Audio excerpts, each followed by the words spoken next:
right now. Alright. So, hello. Welcome back. Sorry for the noise.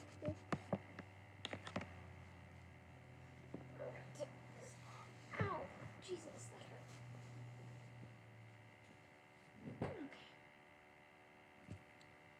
You're back.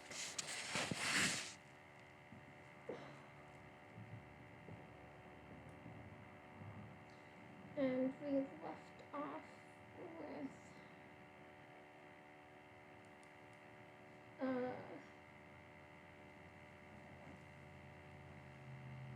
Kyoshi has been invited to the Fire Nation. Yeah, she's been invited to the Fire Nation. And what else? I don't really remember. Yeah, I don't really remember fucking when I first read it.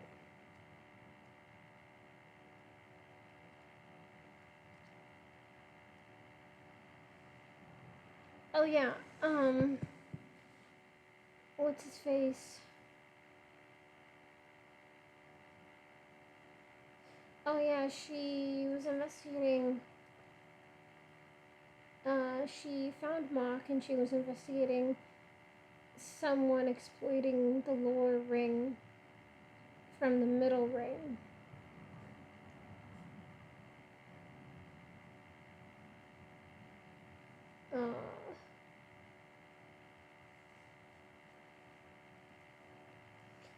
What else is there?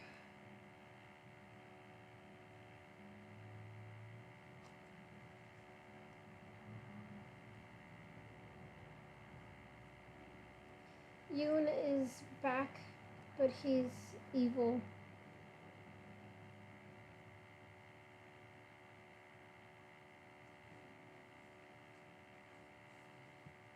Alright, and right now she's heading to the Fire Nation, most probably.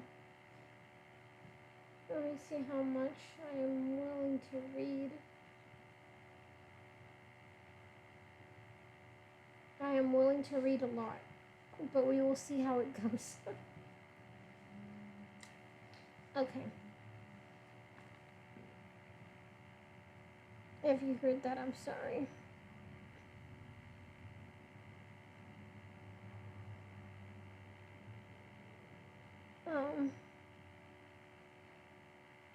Hold on just 1 second.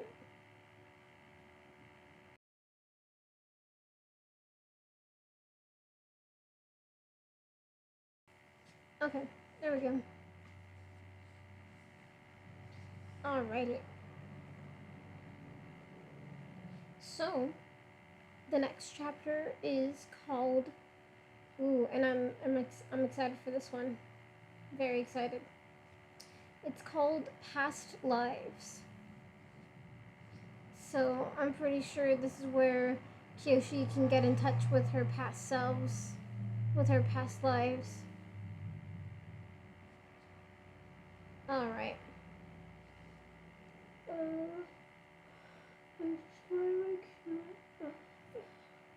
Okay. Alright. So, past lives. Past lives.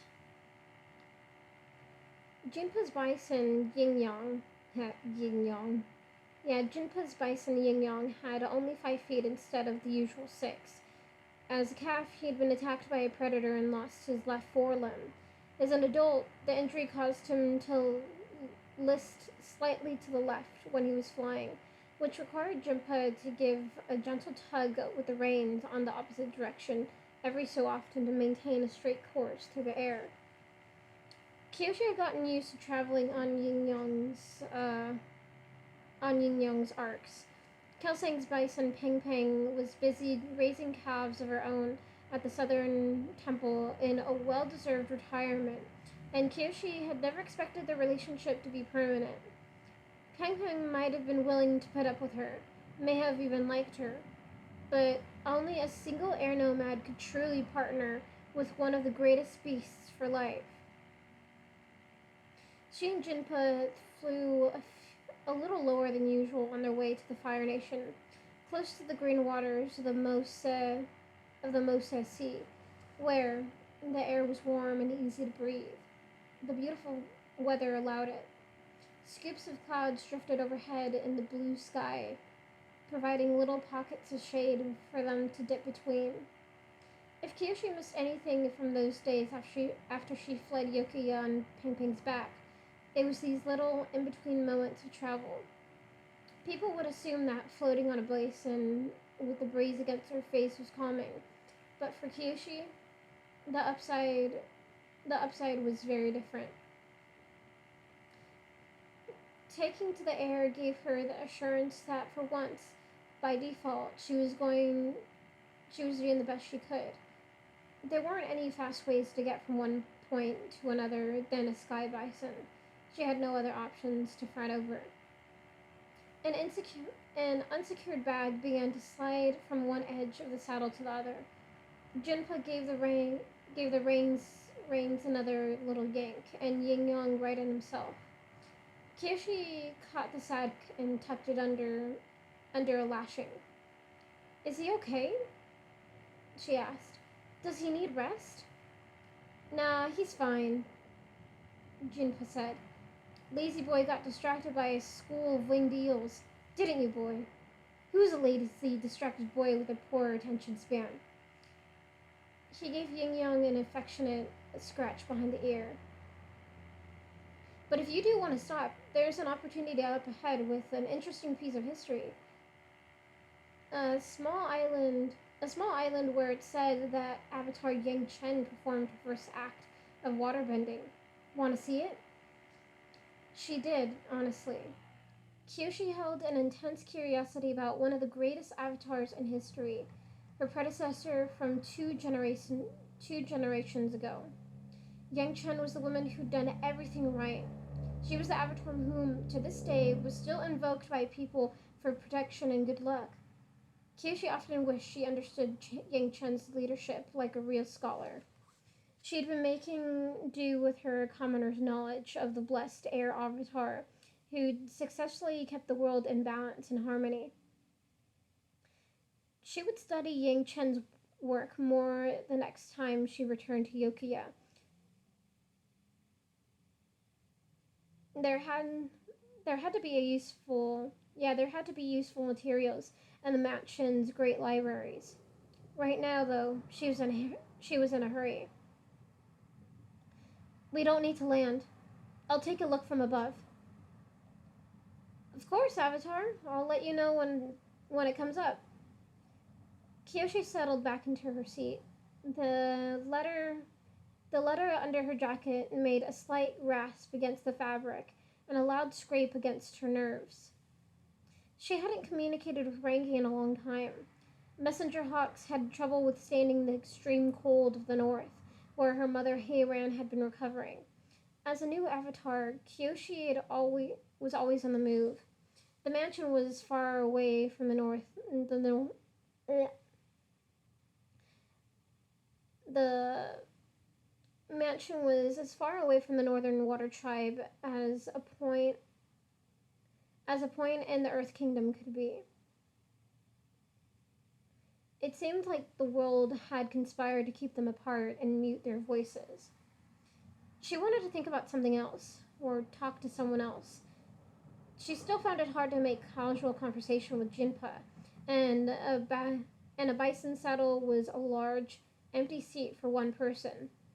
She was more accustomed to fighting for space with at least 4 other people, jostling shoulders, complaining about whose breath stank from eating too much pungent food.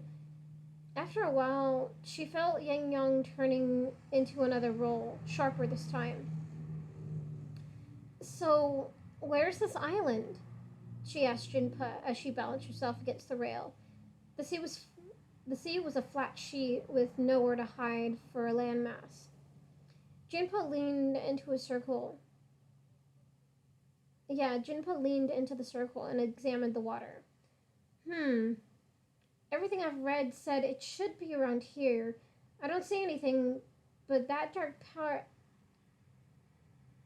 dark patch under the surface. Yeah, I don't see anything but that dark patch under the surface.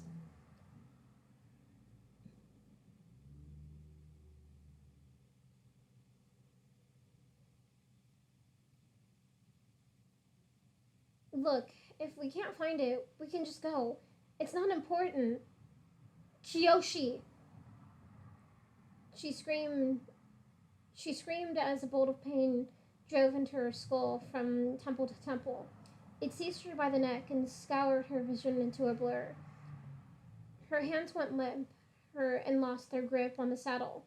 Kyoshi keeled over the edge and fell off the bison, her ears filling with the sound of her own name. She heard the entire way down. A sharpness like daggers bounced from one side of her head to the other.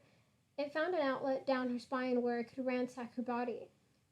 She was barely aware of how fast or how far she was plummeting. Kyoshi! A man in a deep voice called to her, his words shredded by the wind speeding past her ears. It wasn't Jinpa. Kyoshi!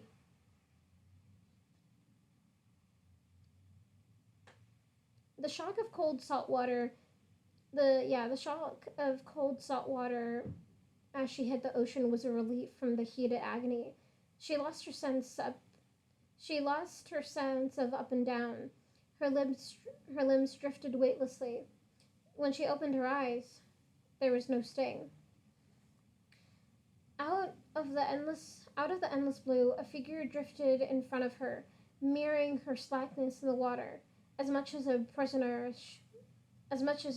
she. The shape of it was hazy. An ink painting dripped an ink painting an ink painting dripped into the river. But she knew who the apparition clad in water tribe furs was. Avatar Karuk. Kyoshi! Needs your help too! The voice of Kyoshi's immediate predecessor in the Avatar cycle in the Avatar The voice of Kyoshi's immediate predecessor in the Avatar cycle was much louder in the water. His native-born element. It thundered between her ears. Kyoshi! You must! I can't! It can pass! A hand plunged through Karuk's body. Plunged through Karuk's body, dissolving it into the surrounding liquid like thin syrup. It grabbed Kyoshi's lapels and tugged her forward toward the surface. The salt water, which hadn't bothered her until now, dug into her eyes with a vengeance. Forgetting she was still below the surface, she gasped for air and got her throat splashed for her troubles. If Karuk's spell could have kept her from drowning indefinitely, it was broken now. Jinpa kicked forward the rippling sunlight, holding tightly to her with one hand. At first, Kyoshi tried to help him by swimming upward herself. At first, Kyoshi tried to help him by swimming upward herself. It took her an embarrassingly long time, floundering like that, to remember she was a waterbender, surrounded by water. A quick raise of her arms and a rolling bubble carried her and Jinpa to the surface. They burst into the air and emptied the contents of their lungs. Kyoshi hacked and coughed until she could breathe once more.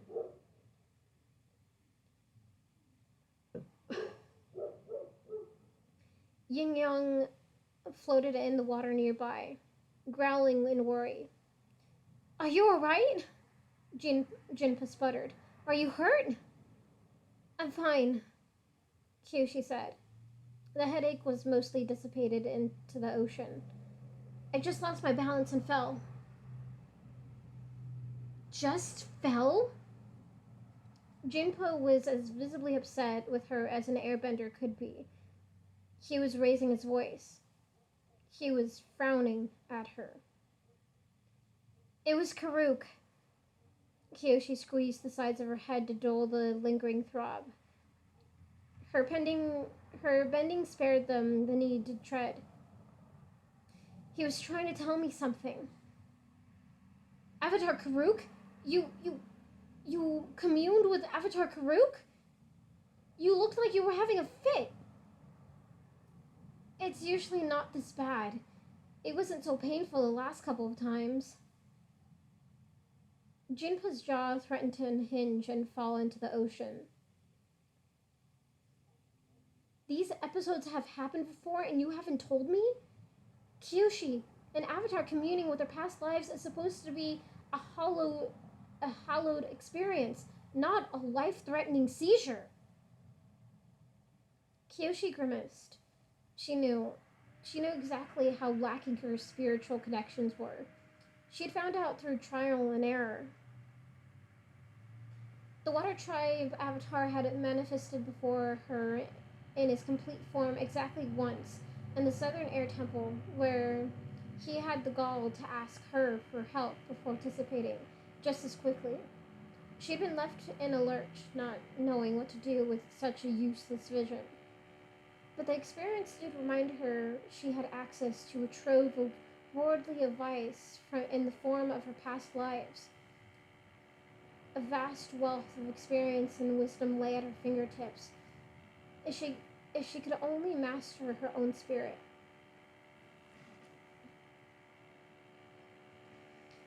Kyoshi tried reaching out to the previous generations of the cycle by meditating in the sacred places of the Southern Air Temple, wayside shrines of the Earth Kingdom dedicated to the great avatars like Lian Chen and Salai, spots of natural beauty atop mountains and next to flowing rivers. She wasn't expecting it to be easy. She'd read that spiritualists had taken lifetimes to gain the skills of meditation, trance, and enlightenment. Kyoshi had fully prepared herself to be greeted by the silence of failure when she tried to commune with her past selves. But what she wasn't ready for, though, was getting jagged fragments of Karuk, and only of Karuk, every single time. The results of her meditation were always the same. She would reach inwardly, attempt to harmonize with her past, and be met by the blotchy form of the water avatar, spitting garbled. God damn it, fuck off, Karuk. That's basically what she's saying right now. Leave me alone, I'm trying to talk to my other selves, not you.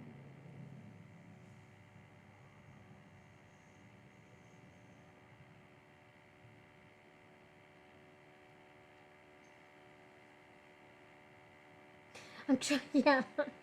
The ones that didn't die very early in life and probably did nothing in their when they were the avatar.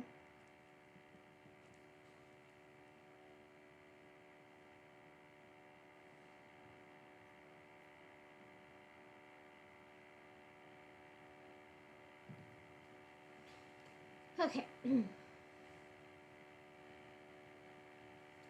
Yeah, she would reach inwardly, attempt to harmonize with her past, and be met by the blotchy form of the water avatar, spitting garbled nonsense. It was as reliable as a dropped stone hitting the bottom of a well. She tried deciphering his mysterious request, but whatever connection they shared wasn't strong enough for her to figure it out. And the sessions often hurt in a teeth rattling, convulsive way. And that was why she'd never asked a sage who'd been the. That's why she'd never asked a sage who'd been to the spirit world to guide her in meditation. She feared the same reaction as Jinpa's if anyone saw her fail so loudly and painfully. An avatar who struggled to reach her past lives was one thing, but an avatar who was violently rejected and roughed up by the process like a thief caught sneaking into the wrong house was another. Kyoshi didn't need her legitimacy doubted more than it already was. Eventually, she'd stop trying to commune. She hadn't been the greatest admirer of Karuk anyway. And if he was the only, and if if he was the only past life out of 1,000 generations willing to make contact with her, then she could do without. But sometimes she, but sometimes her predecessor forced the issue and appeared unbidden. It's not a big deal, she said to Junpa. Occasionally, I'll have a vision of Karuk or hear his voice. I can never tell what he's trying to say. Jinpa couldn't believe she was talking about it like a bad knee aching before it rained. Kyoshi, he said, summoning the tranquility of his ancestors to keep from breaking down and weeping at her ineptness. If an avatar of the past has a message for you, it's usually of the utmost importance. Fine, she yelled.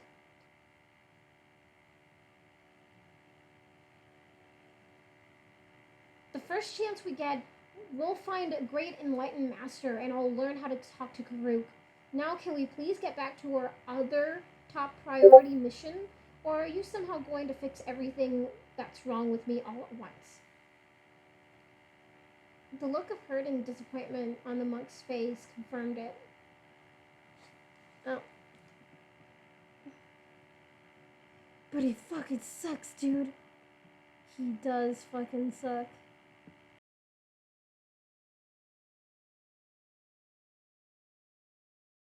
Okay. Yeah, the look of hurt and disappointment on the monk's face confirmed it. Kyoshi might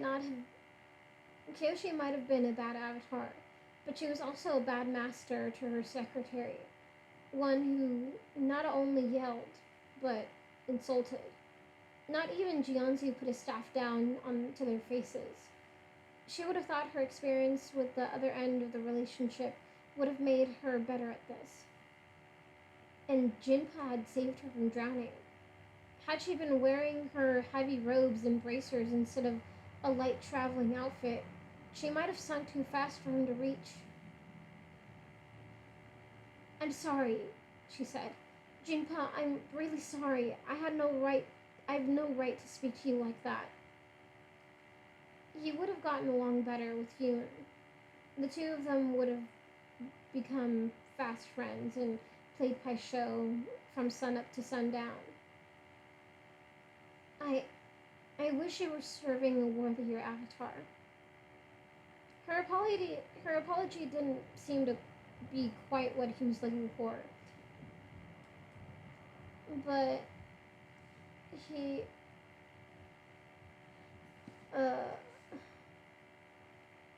this word is spelled really weird. I think I know how to pronounce it, but just seeing it how it's spelled.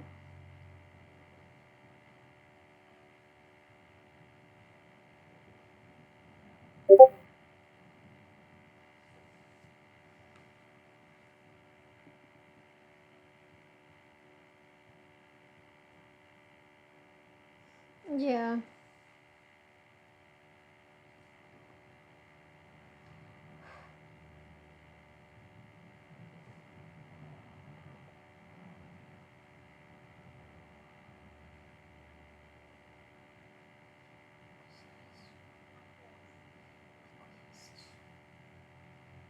Acquiesced. Okay.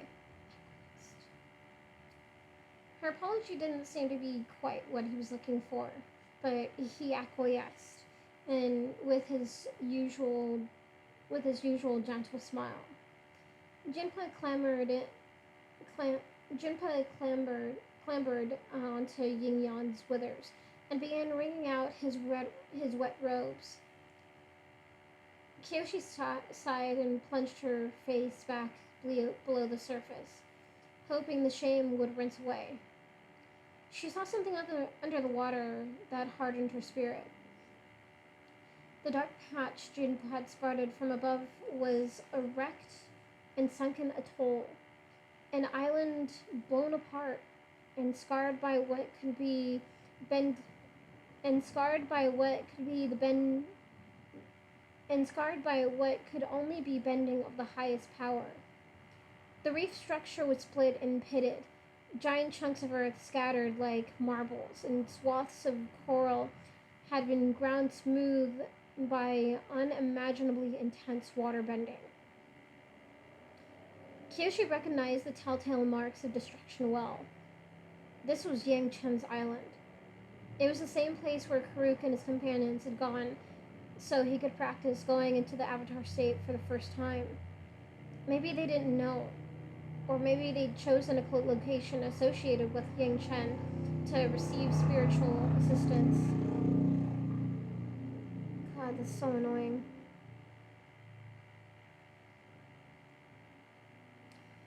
Yeah, it was the same place where Karuk and his companions had gone so he could practice going into the Avatar state for the first time. Maybe he didn't know. Maybe they didn't know.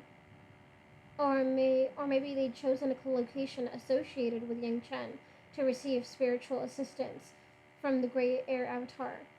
But Karuk, in his lapse of control, had destroyed the atoll and sunk it below the waves. A spot holy to Yang Chen, and the air nomads was gone because of his carelessness. As she pulled herself back onto the saddle, Kyoshi tried to model herself after Jinpa's calm. Some very unkind opinions were running through her head, and right now, the less she thought of Karuk, the better. Alright, and that is the end of that chapter, and then we go on to the next chapter. The next chapter is called The Reunion. I think it's one of the longer chapters. Oh no, it's not one of them. Yeah, it's sort of long. Okay, so the reunion. That's the next chapter. The reunion. It was strange to think that getting closer to a string of active volcanoes would make them feel better. But here they were, approaching the Fire Nation. Jinpa wisely avoided the plumes of noxious smoke emanating from the active peaks, but wove yin-yang over the thermals in between, riding bumps of heated air in a playful, winding course. It was enough to make Kyoshi forget herself and smile. Clumps of settlements could be seen on the smaller islands, usually by the coasts, but sometimes higher up in the mountains, where level pastures and shade-grown tea farms dotted the slopes. The land masses formed a thickening tail that led them to the body of the capital island, where the earth doubled over on itself to form Fistlord's harbor.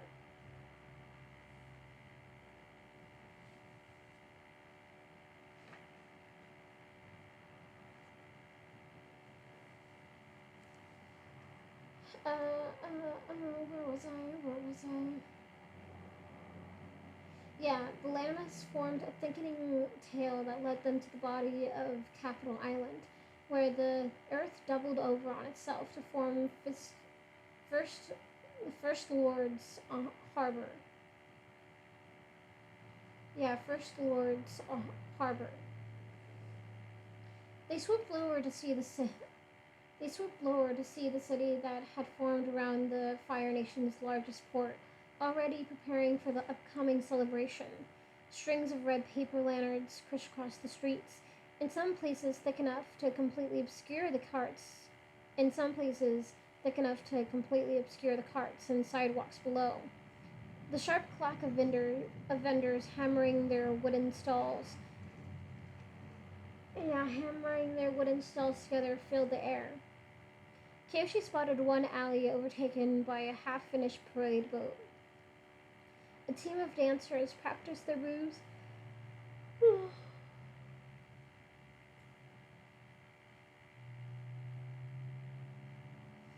A team of dancers practiced their moves in rigorous unison atop the platform. This seems like a serious party, Kyoshi said.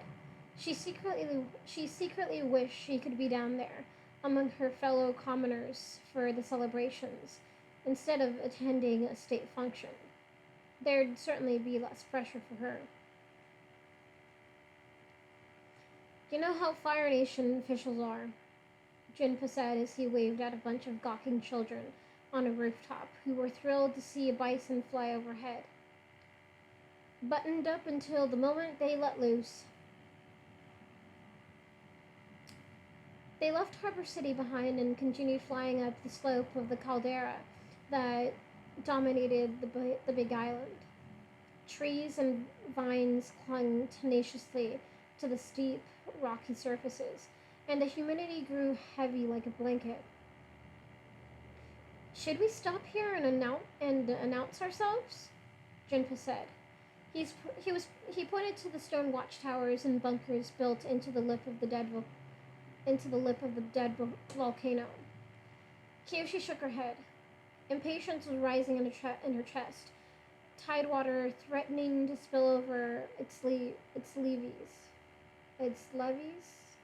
I think it's levees. Yeah, tidewater threatening to spill over its levees. The letter said we should head straight to the palace. Sure enough, the pointy armored guards watched them fly by them with hardly reaction to their unmoving faces. Yin Yang crested the edge, and the capital of the Fire Nation revealed itself like the burst of a firework. Royal Caldera City. Yeah, Royal Caldera City. The home of the Fire Lord and the highest ranks of nobility in the country. Where Bossing Say equated power and expansiveness, Caldera City concentrated its status like the point of a spear. Towers rose into the air, brushing shoulders with their red-shingled neighbors. They reminded Kyoshi of plants competing for sunlight, stretching ever higher, lest they fall behind and perish. Several glossy, shining lakes lay in the bowl of the caldera, one much larger than the other. She had forgotten their official names, but outside the Fire Nation they were often referred to as the King and her daughters. Not the King. Yeah, but outside the Fire Nation they were often referred to as the Queen and her daughters, renowned for their crystalline beauty.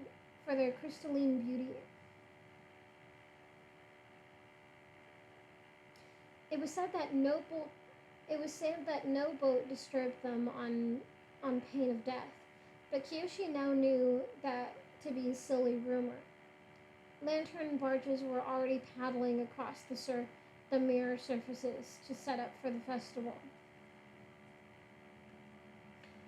In the center of the depression was the royal palace, stern and barren.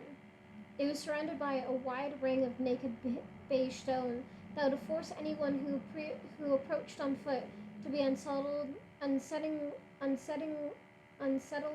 exposed to the ramparts and watchtowers. Only within the inner walls did a garden dare take root, and it was as sparse as a young man's beard. Kyoshi knew that.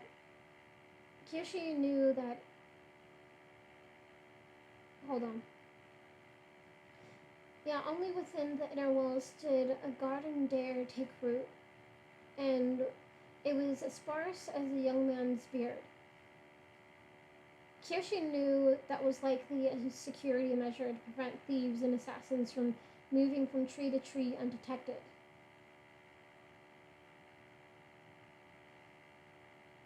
With defensive concerns taken care of, the palace complex itself focused on grandeur over any other priority. A central spire pointed in the sky, flanked by two golden pagodas, one with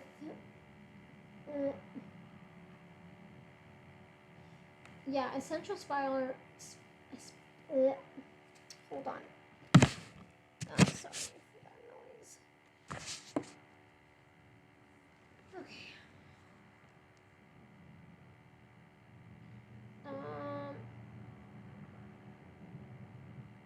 Yeah, a central spire pointed to the sky, flanked by two golden pagodas with an excess of upturned eaves, making it appear as if the roofs were adorned with animal claws.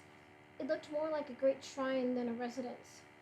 The steep angles of the structure would have made it difficult to sneak in from above. Kyoshi mentally slapped herself when she realized she was casing the home of the Fire Lord. The old habits of the Flying Opera Company were sprouting from her head like dormant seeds after a fresh rain. Do you know where we're supposed to touch down? Junpa said, interrupting her reverie. I'm a little wary of flying over the wall.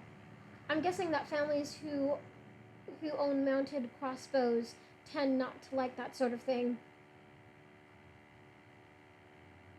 The main gate, but not too close. As a former servant, Kyoshi knew that the higher classes liked their visitors to enter their residences in just the right manner, to be awed and cowed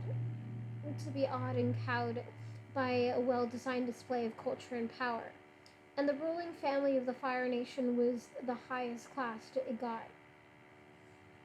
Yin Yang settled into the avenue that bisected the stone ring. They dismounted to walk the rest of the way to the gatehouse. On the ground, the bison had a bouncing gait from his single foreleg that made it hard for riders to stay in the saddle. Luggage would get thrown off his shoulders if it wasn't securely tied down.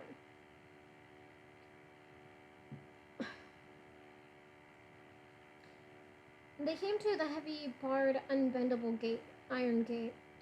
There were no slats, view holes, or other means to show themselves. Kyoshi wondered if she was supposed to knock before a grinding metal noise broke the awkward silence.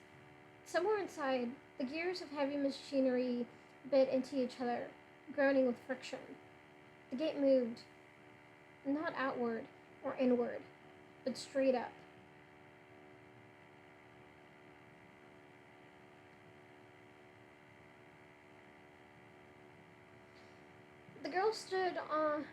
A girl stood on the other side, revealed by inches, as if she were too much force for any one mortal to handle on their own. Hold on.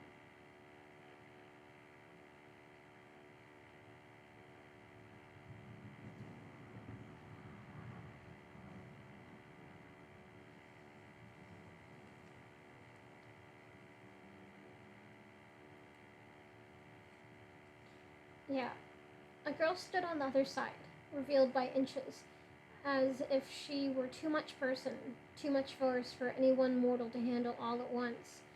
Sometimes Kyoshi believed that. In her mind,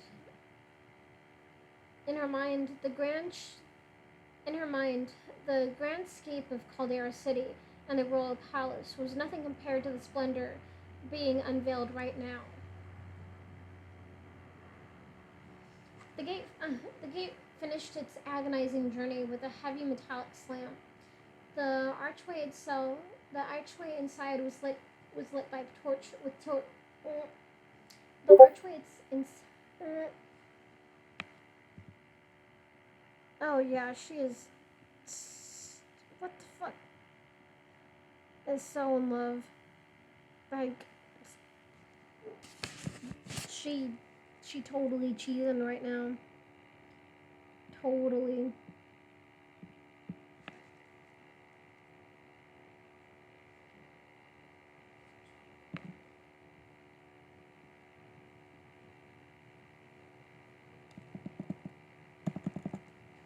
Okay. Yeah, the archway inside was lit with torches. None. Yeah, the archway was lit with the archway inside was lit with torches, none of which shone as bright as the pair of bronze eyes that flickered over Kyoshi from head to toe. Other than wearing the armor of a high-ranking officer that had fewer spikes and overhanging flaps and more gold trim, Rangi looked the same. Her ink-black hair had grown back to its usual length. Her posture was as stiff and unyielding as Kyoshi remembered. And she still wrapped herself in the same air of unquestionable superiority. To be in Rangi's presence was not to meet her standards. A mere few seconds of silence were enough to make Kyoshi tremble. Damn, she is so, like... She's just, like, on another planet right now.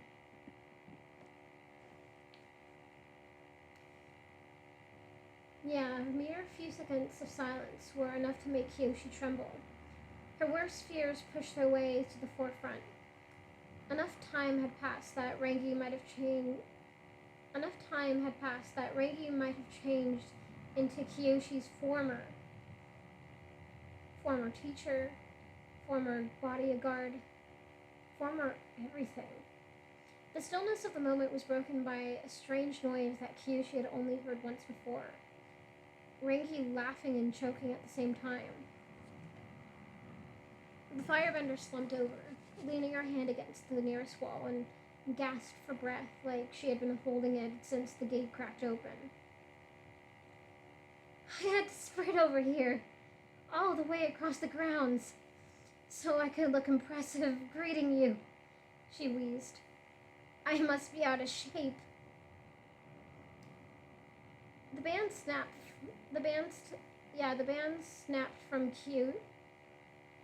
Oh, I cannot read. Frankie's such a nerd, I love it.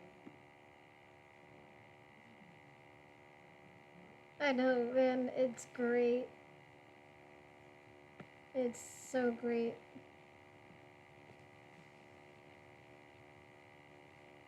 The band snapped from around Kyoshi's heart, giving room to beat once more.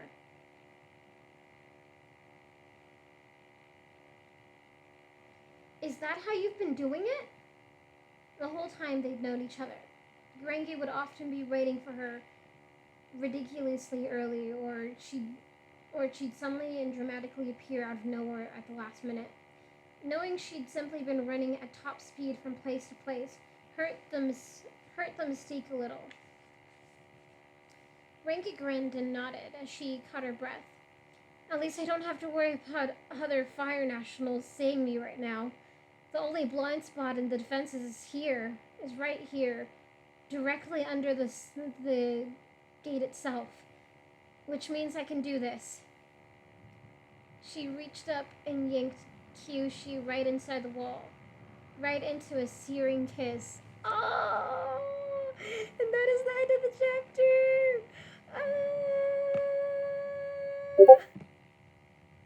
Hot. So hot.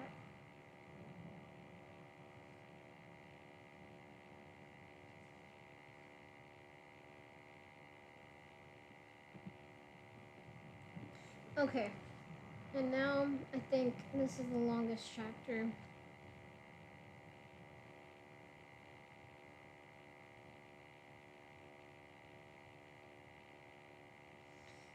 Maybe I'll skip at this chapter, though I'm not sure. Alright, anyways. The next chapter... Actually, hold on just a second.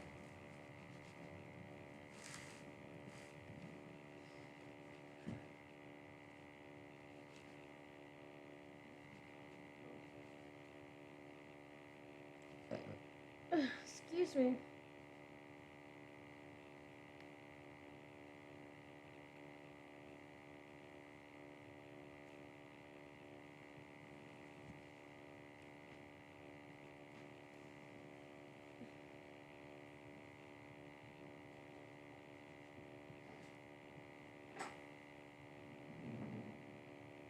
Okay.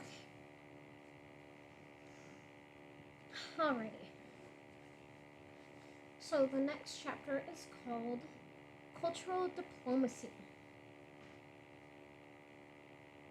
Yes, Cultural Diplomacy. Kyoshi forgot what she was supposed to be doing, where she was, which way was up. Memories faded before the warmth of Rangi's lips. The two of them melded into each other, alloyed. And then, in a supreme display of cruelty as far as Kyoshi was concerned, Rangi broke it off and took a step back. "Welcome to the Fire Nation, Avatar," she said, professional once more. She smoothed a strand of hair that had fallen out of place, but otherwise acted like she hadn't robbed Kyoshi of her wits using nothing but her mouth. The Avatar was still reeling, 2 days to respond. "Mistress Rangi," Jinpa said, stepping deftly around her to greet their host. He bowed, his palms pressed together in the air nomad way. "It's good to finally meet you in person." Kyoshi flushed in spite of herself. Jinpa knew who Rangi was, but she didn't necessarily want her secretary witnessing her private moments. Day one of Kyoshi's first visit to the Fire Nation. She could imagine him documenting for posterity. The Avatar inappropriately kisses the love of her life while standing on the threshold of the most fortified place in the world. "Brother Jinpa," Rangi said with a friendliness she rarely showed anyone. "I am honored by your presence. You can leave your bison by the gate while the two of you follow me. Our stable masters are trained in the care of mounts of every nation." She leaned in and gave him a wink. I let them know that I'd make them suffer immensely if they mishandled your companion." Jinpa laughed until a look from Kyoshi told him that Rangi wasn't kidding. His chuckle died in his throat. He went back and loosened Yin Yang's reins. "Be a good boy and stay here," Kyoshi heard him whisper in the bison's ear, to which the animal gave a plaintive rumble. "Yes, I know she's scary. I'll be fine." Once Yin Yang was settled, Kyoshi, Rangi, and Jinpa walked down the tunnel. It had been designed to kill people.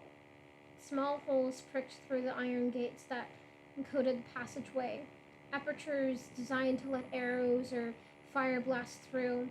The floor was solid, but hollow, implying a sudden drop if the defenders pulled a lever. A single cough echoed through the hall before being forcibly swallowed. It hadn't come from them. If each firing hole had a soldier behind it, when a whole troop was watching them go by. Oh no, that's not what it reads. If each firing hole had a soldier behind it, then a whole troop was watching them go by. Kyoshi glanced nervously around the iron gullet until they emerged on the other side of the wall, into a paved plaza that ran through the garden. The stark nature of the greenery stripped it of any calming effect. A single minister waited for them, wearing the red and black silks of a civilian authority, and the unhappy expression of a tightly wound fuss budget. Yeah, and the unhappy expression of a tightly wound fuss budget. "Avatar Kyoshi," he said. His deep bow made his lengthy gray mustache droop off his face. "I am Chancellor Dairen, head palace historian. On behalf of Fire Lord Zoryu, I extend our country's greetings." "The honor is mine, Chancellor," Kyoshi said. "Where is the Fire Lord? His message indicated that we have important matters to discuss." Dairen's face pickled further. "He is indisposed at the moment. You will see Fire Lord Zoryu tonight." This was a brusque Brusca? I'm pretty sure that's what it says. Brusca.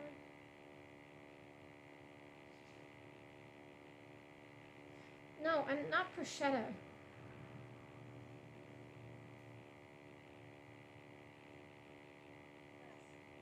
Bresker. Okay.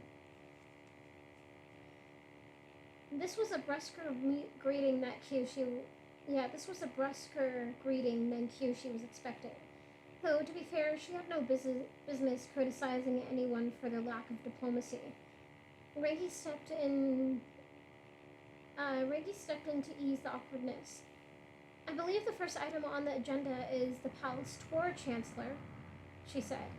Kyoshi has been telling me nonstop how she's been looking forward to learning more from one of the world's foremost Avatar scholars.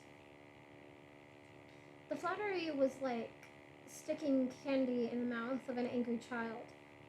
Dairin couldn't show how pleased he was for fear of looking silly.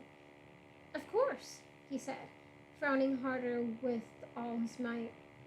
I assure you it is very long and comprehensive. This way inside, please.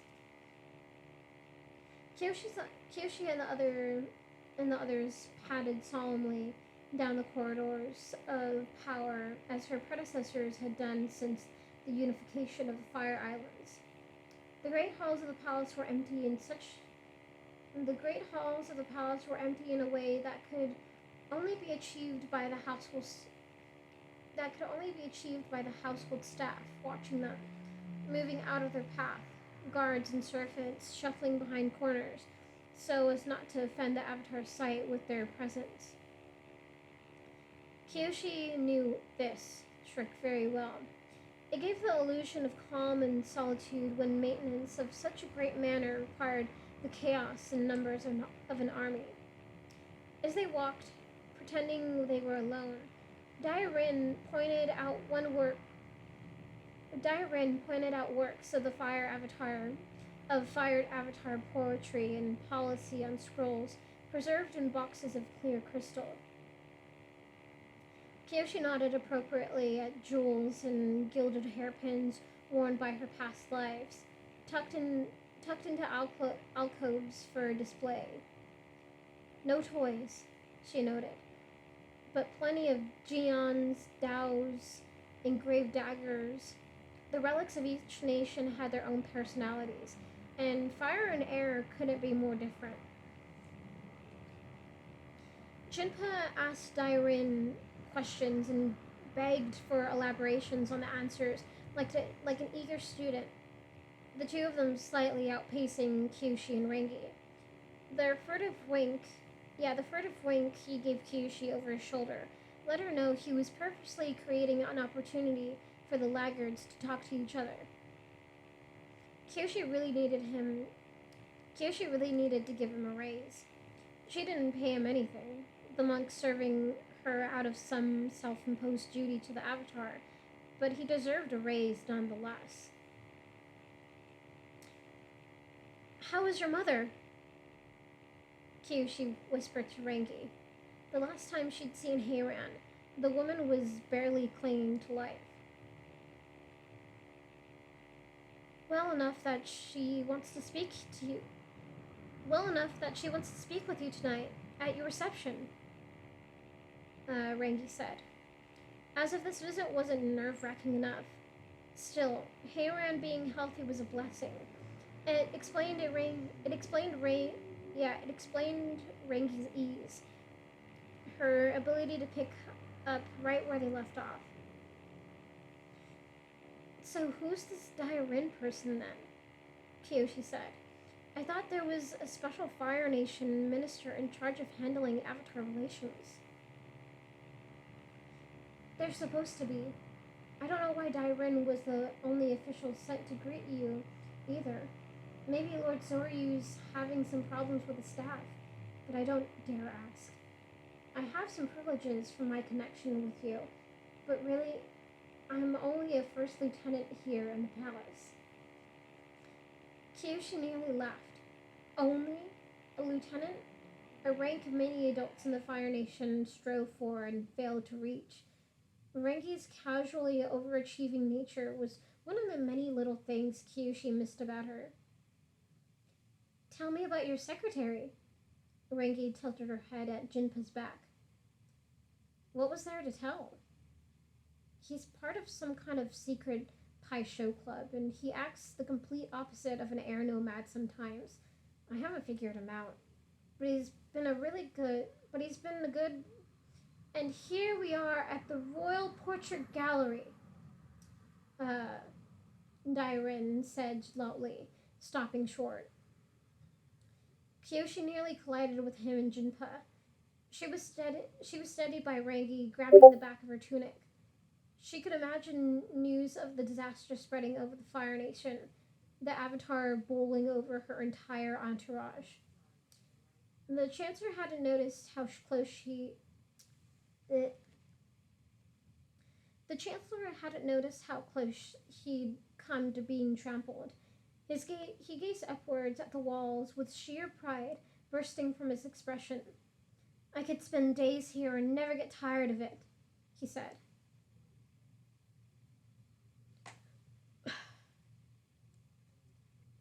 His reverence was well deserved. The portrait hall was one of the most overawing works of man-made craft that Kyoshi had ever seen. Paintings of the Fire Lords adorned one side, reaching from floor to ceiling, triple the size of their real-life subjects, cloaked in red and black with halos of gold behind them.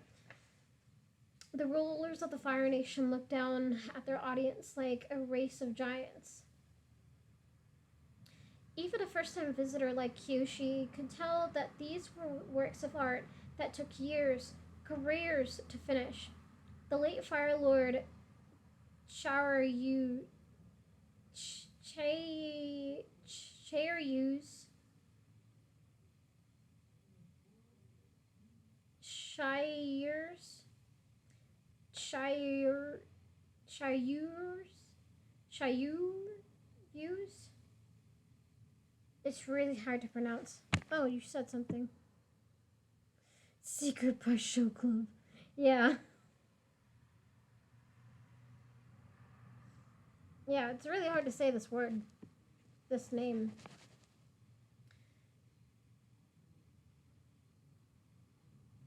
Shayryu. Shayryu?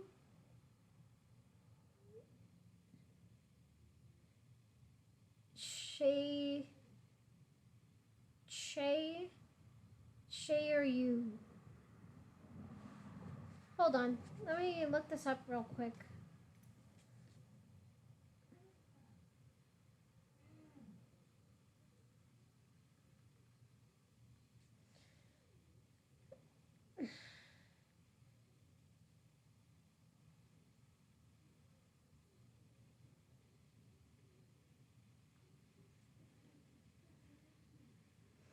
No, not charity. Jesus.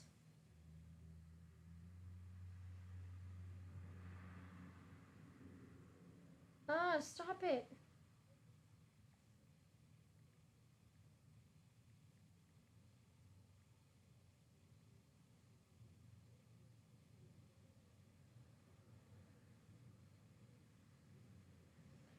Okay, hold on.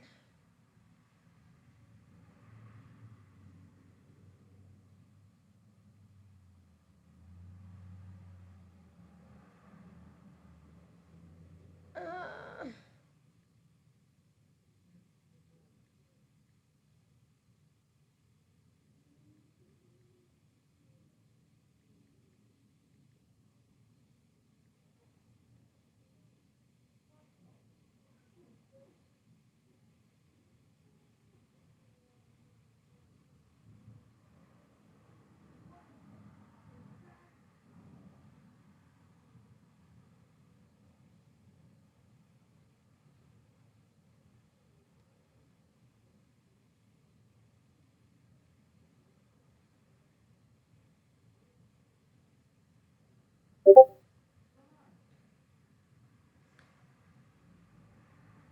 It's a name. I'm trying to pronounce the name.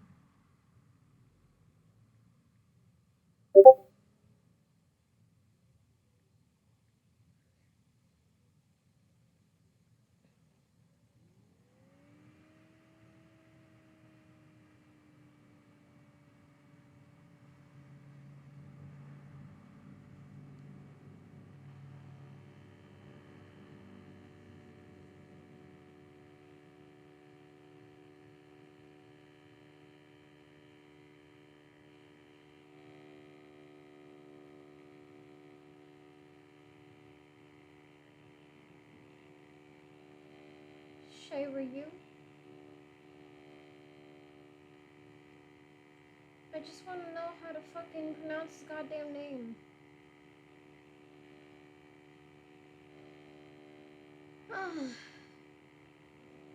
Ryu.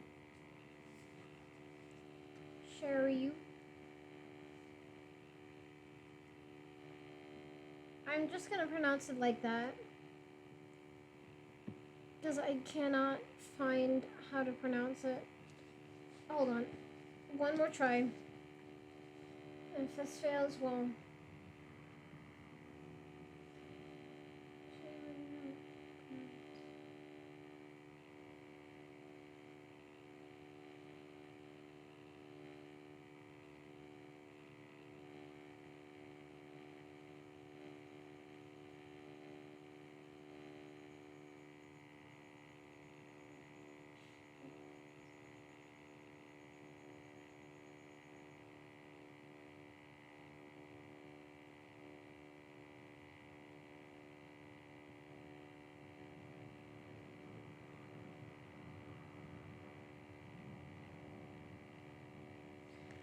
Okay, no.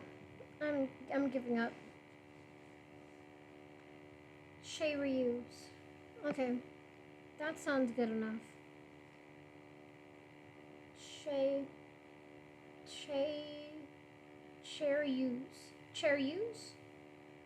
Lord Cheryus.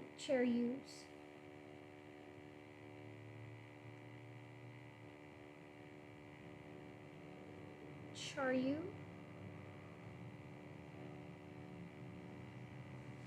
Okay, let me show you how it's spelled, because it's weird and I don't like it. That's how it's spelled. I'm really trying to figure out how it's pronounced.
Ryu? Or Ryu? Ryu? Okay. Yeah. I can't think of any other pronunciation. It's pissing me off too. Okay. Back to it. So, the late Fire Lord Ryu's portrait. Wait, let me go back a little bit. Even a first-time visitor like Kyoshi could tell that these were works of art that took careers to finish. The late Fire Lord Ryu's portrait, the most recent entry into the gallery, wasn't complete. Stencils were gold inlay, and orange hues had yet to be filled in and spread across the background near his feet. Ranky nudged at her. Ranky nudged her to look at the other side of the gallery. Opposite the Fire Lords, opposite the Fire Lord stood the fire avatars, painting in painted in matching size and grandeur, equally breathtaking in artistic glory. These portraits were spaced farther apart. Judging by the way there was roughly one avatar per four Fire Lords, and how the gaps were not perfectly even, Kyoshi guessed that the likeness of her predecessors formed a timeline that stretched down the hall. The viewing party stopped at Avatar Zeto. Avatar Zeto. Zeto. Yeah, it's an S and a Z, but I think it's Z and the S is silent. Yeah, the viewing party stopped at Avatar Zeto, depicted in his trademark tall minister's hat, where most of the other figures held a ball of fire in one hand, avatars and fire lords alike. Zeto hefted an abacus, rendered with as much loving detail as any of the illustrated flames or weapons wielded by his compatriots. Each bead of the counting instrument was set with real pearl, and they were racked in a calculation that ended in an auspicious number. In his other hand, he wielded a stamp made gigantic for artistic license. Yeah, in his other hand, he wielded a stamp made gigantic for artistic license. It was unlikely that the real item could have been so large and carved.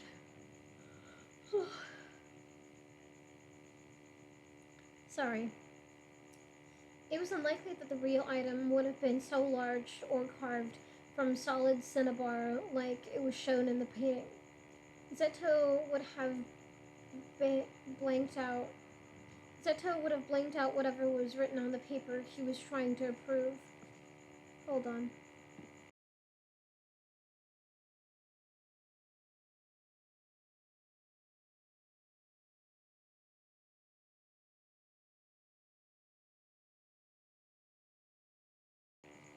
There we go.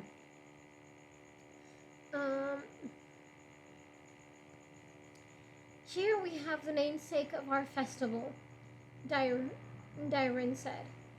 The Fire Nation owes a great debt to this man. Can you tell me more about Avatar Zeto? Kyoshi asked. I'm afraid I don't know I'm afraid I don't know as much about him as I should. The Chancellor cleared his throat for a long lecture. During Zeto's childhood years, the Fire Nation teetered on the verge of collapse, struck by plague and natural disasters, he said. The wrath of the spirits was terrible, and Fire Lord Yosor was in little position to halt the fracturing of the country along the old fault lines of the clans. The clans? Kyoshi said. Dairin sighed, realizing he had to cover some remedial history as well. Each noble of the Fire Nation is descended from one of the old warlords from the period before the country was reunited. That is why the noble clans retain certain rights, such as governance of their home islands and the retention of household troops. During Lord Yosor's reign, the clans set their warriors against each other, ravaging the countryside in futile bids for power and resources. Many historians, myself included, opine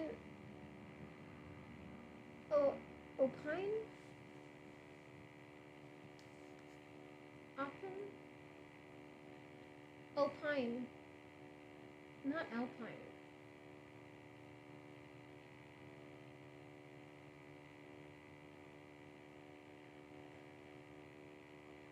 Alpine, okay. Many historians, myself included, opine that without Zeto's intervention, the Fire Islands would have splintered apart, reverting to the dark days of the Taz the Cruel, and the other pre pre unification warlords who caused so much suffering to our people. Kyoshi was surprised at how much this story sounded like the Yellowneck Uprising. From what she always heard as a commoner, the Fire Nation was a model of harmony and effectiveness. The counterpoint, the counterpoint to the bickering Earth Kingdom policies. Zeto's area was not that far away in the distance of history. Yeah, no, not really.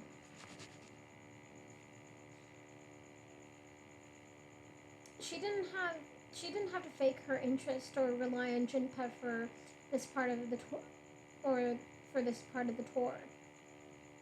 What did he do to fix the situation? She asked. He applied for a job, Dairin said. Though, as the Avatar, his material needs would have been met and his decrease heeded.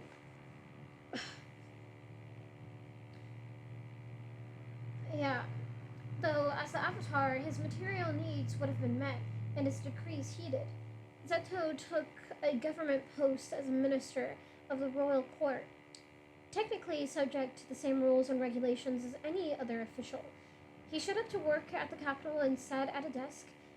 Furthermore, he insisted that his career advance at the pace of his he insisted that his career advance at the pace of his achievements rather than leapfrogging his seniors just because he was the Avatar.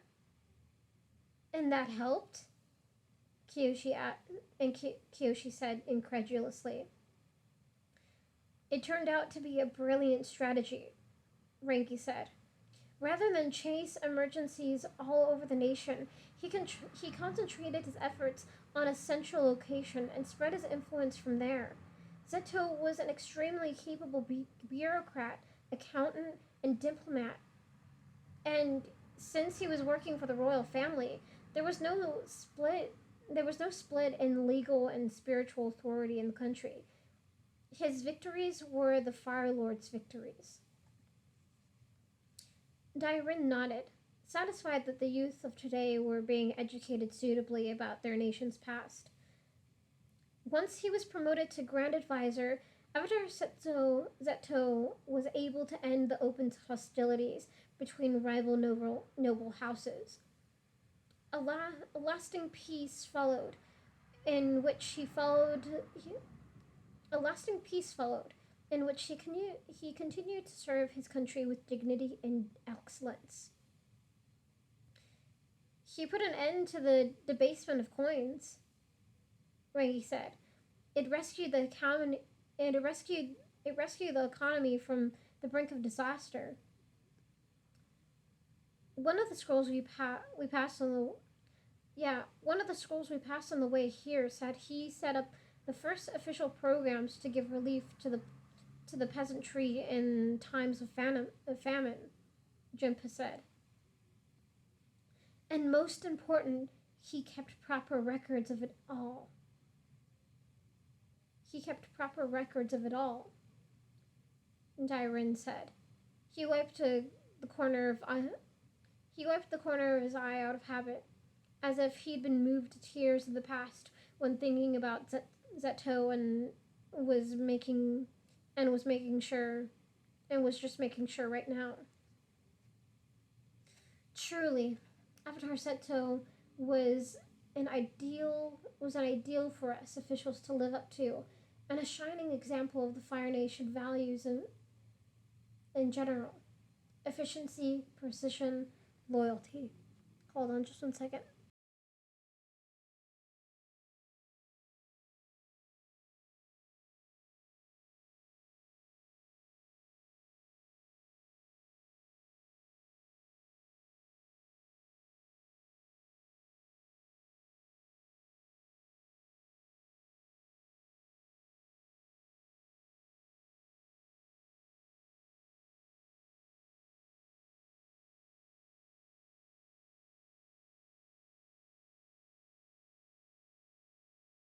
I'll be back in just a second.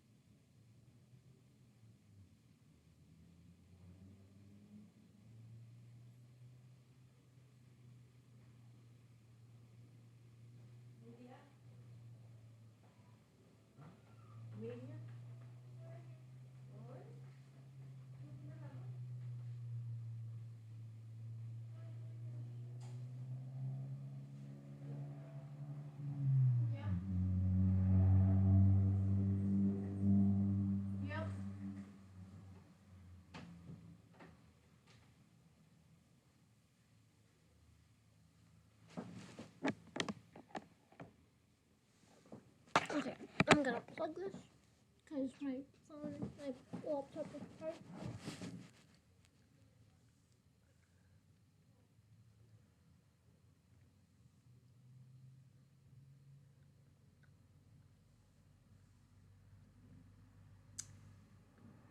I'm just eating some vitamins right now.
Almost done.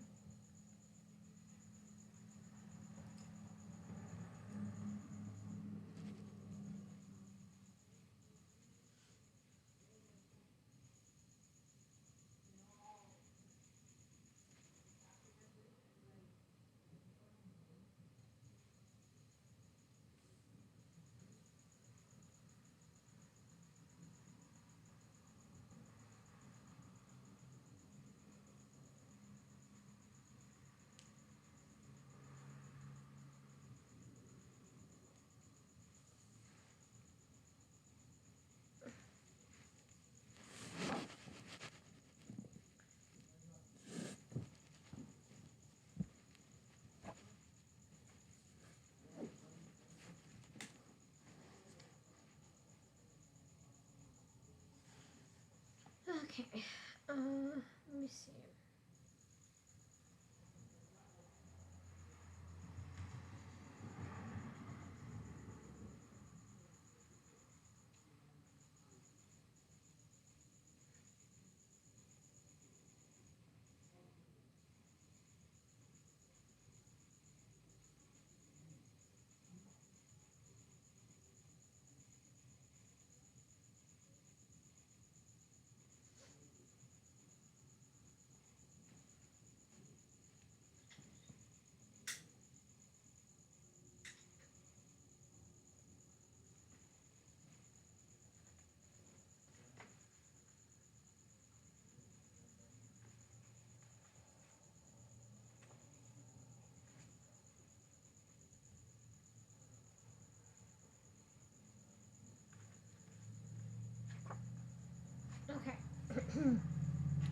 So, where do we leave off?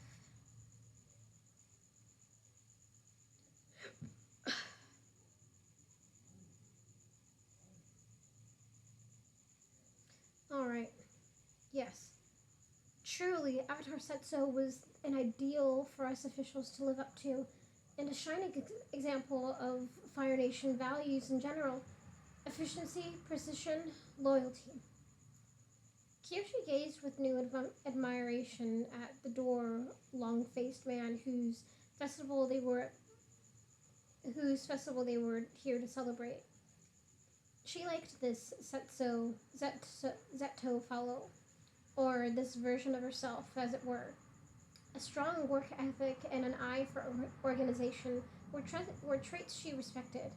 Perhaps she should have tried communing with him instead of focusing on Ning Chen so often. Dai Ren graciously allowed their party to drift toward the art pieces that interested them. Kyoshi wandered over to the portrait of Lord Shai of Shei Ryu.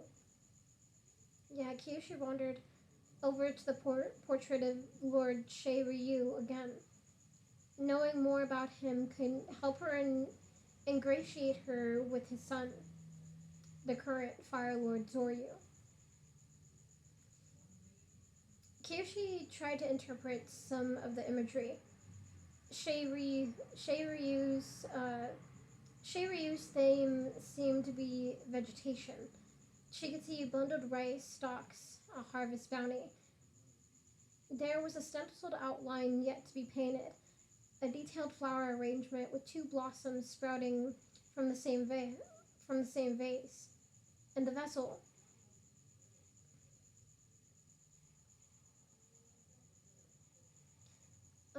There was a penciled outline yet to be painted, a detailed flower arrangement with two blossoms sprouting from the same vase, and the vessel, a large stone camellia.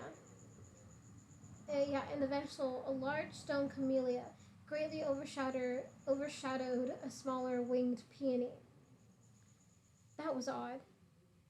Kyoshi knew the basics of flower arranging in the Fire Nation style, and that kind of off-balance spacing was normally frowned upon. In real life, the bigger plant would have blocked off the sunlight from the lesser one and caused it to wither. Chancellor, she said, I have a question about these flowers. Dai Ren tensed up unnaturally at the word flowers.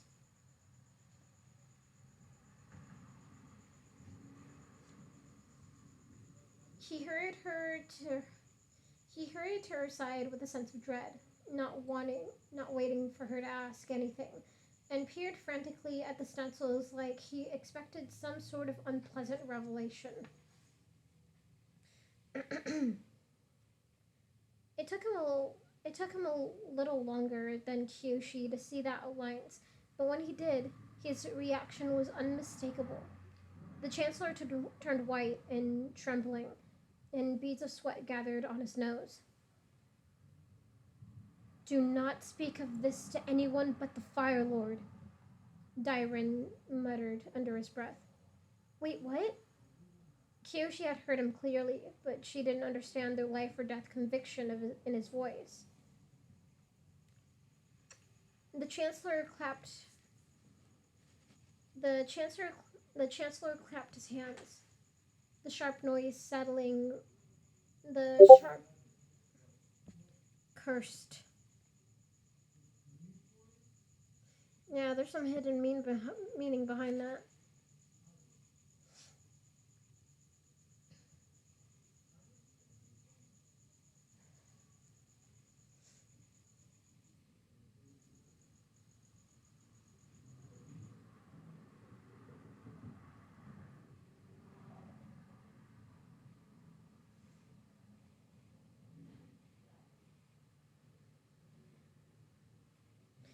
Yeah, the Chancellor clapped his hands, the sharp noise startling Rangi and Jinpa.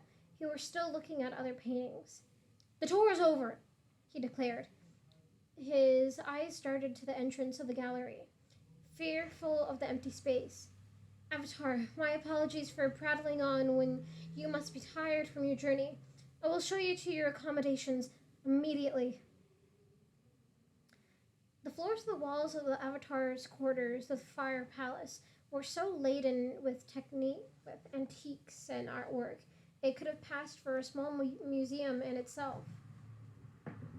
Let me do something real quick.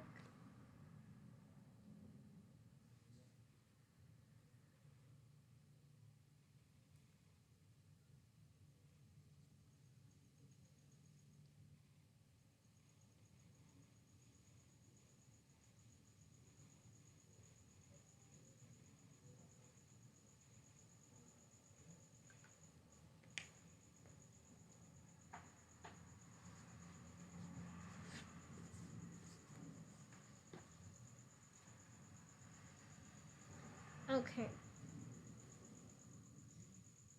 Yeah, the floors and the walls of the Avatar's quarters and the Fire Palace were so.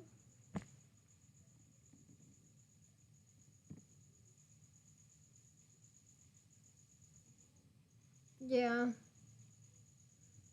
definitely.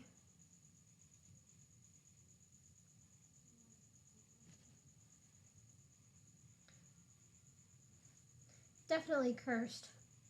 Or maybe something happened with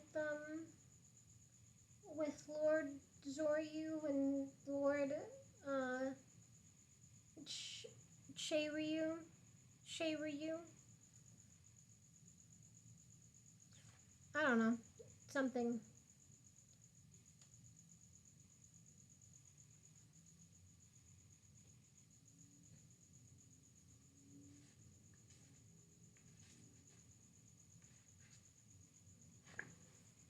Okay.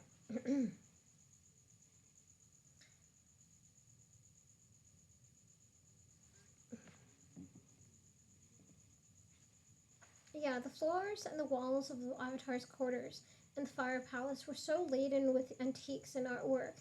It could have passed for a small museum in itself. For the remainder of her stay, Kyoshi would look forward to enjoying landscapes painted in cinnabar, vermilion sculptures with printing birds, tapestries woven with carmine threads. The overwhelming redness of the space made it hard to tell distances inside. The room where she was going to sleep might have been as big as the bottom level of Long might have been as big as the bottom level of Long Cow. "I feel like I'm staring directly into the sun," Jinpa said. He pressed his palms against his eyes and blinked. "It took me a while to get used to so much red again myself." Yeah, it took me a while to get used to so much red again myself, Reiki said. She sat down on the corner of what Kyushi had thought was a large raised platform and bounced softly, which meant it which meant that the scarlet quilted square which meant that the scarlet quilted square wide enough to hold a lei tai on top of it was the bed. Agna Kala is the same thing, only with ice. You need special goggles to move around the brightest parts, or else you'll go snowblind. The mention of the mention of the north made Kyoshi's innards clench. It was a reminder of how far Rangi had journeyed to seek treatment from water tribe healers for her mother's poisoning, and a warning of how demands on the Avatar could steal away and a warning of how demands on the Avatar could steal away time in the blink in the blink of an eye. Kyoshi hadn't been to the North Pole yet. She was lucky that Rangi wasn't angry at her for not visiting. She thought about bringing up she thought about bringing up Dairin's cryptic actions in the gallery, but didn't. Less out of concern for his wishes and more because she and Rangi had more important things to talk about.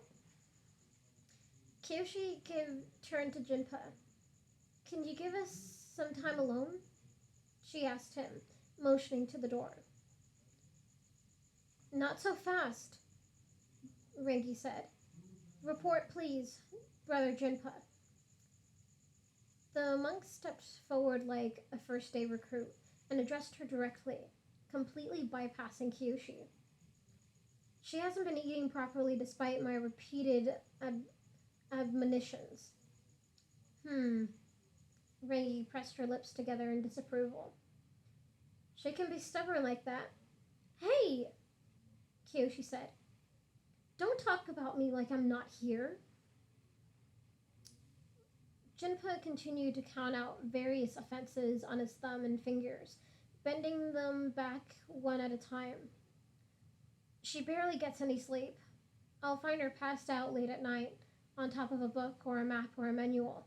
She doesn't give herself enough time to recover from her injuries, and she insists on reacting to random reports of violence throughout the Earth Kingdom in person. Do you know how hard it is to manage her schedule when she does that? Out of all her fears for this visit, Kyoshi hadn't been prepared for this scenario. Her secretary and her bodyguard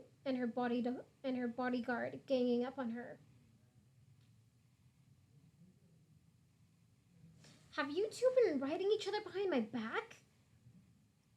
Only the one time, Rengi said.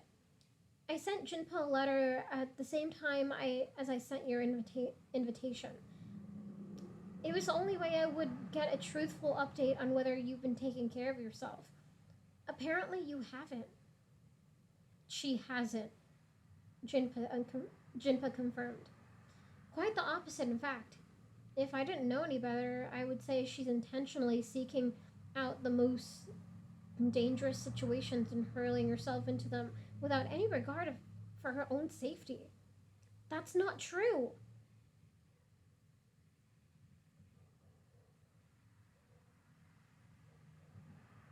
Yeah, that's not true. Oh, so then I suppose you fell neck first into a sharp accident by Let me read that again. Oh, so then I suppose you fell neck first into a sharp object by accident? Rengi said. A deep scowl crossed her features. Don't think I haven't noticed your new scars. It's like you're ruining my favorite parts on purpose. Ooh. Damn.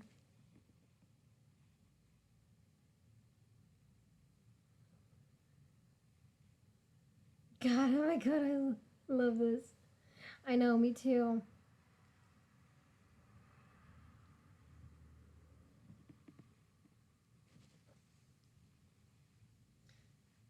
Jinpa wiped his eyes, the release making him emotional. She is so taxing, he said into his fist, sniffling a little. Renki got up from the bed and patted him on the back. I know she is. She's the worst. You've done a heroic job taking care of her, and I'm here to help you now. I am the Avatar, Kyoshi said in a desperate last resort to shield herself from further judgment. Not some helpless child. The way she stamped her foot undercut her message. Renki and Jinpa gave each other a little squint. Are we sure about that? I'm not so sure. Kyoshi's head hurt.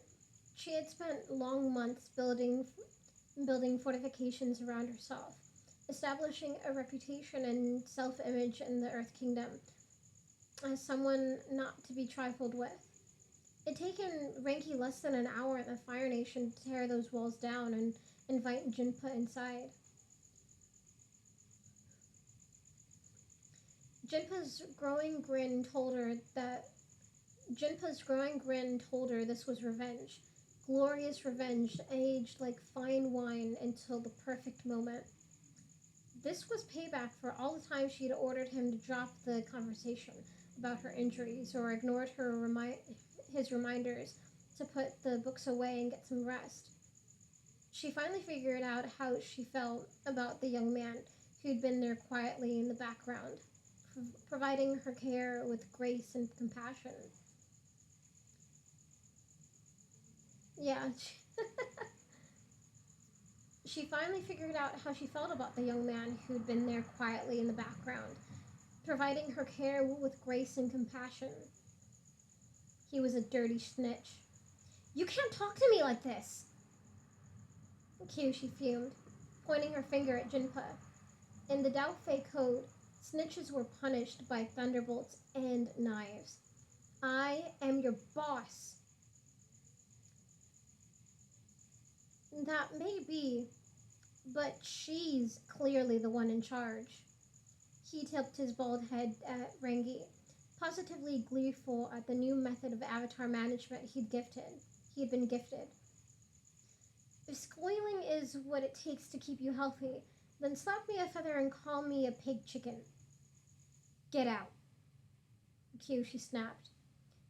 Jinpa shared another knowing smile with Rengi as he backed out of the door. Look at her, trying to be tough. How adorable. And then, suddenly, for the first time in a long time, Kyoshi and Rengi were alone together. It was like being granted a wish from a spirit before she was ready. Kyoshi felt the need to choose her words carefully or else her boon would vanish. Rengi helped her with the selection. "So, how are things back at the mansion?" she asked quietly. She lived there alongside Kyoshi. Yokoya had been her home too, until that night they fled together into the storm.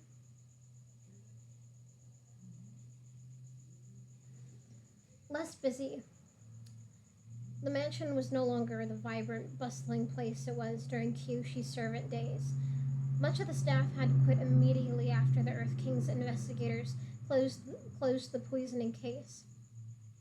As the new master of the estate, Kyoshi didn't replace them, not wanting to manage a large household anyway, which left most of the halls empty and the gardens untended. The villagers avoided the hollowed-out manor and called it an unlucky place. Auntie Mui's still there, doing what she can.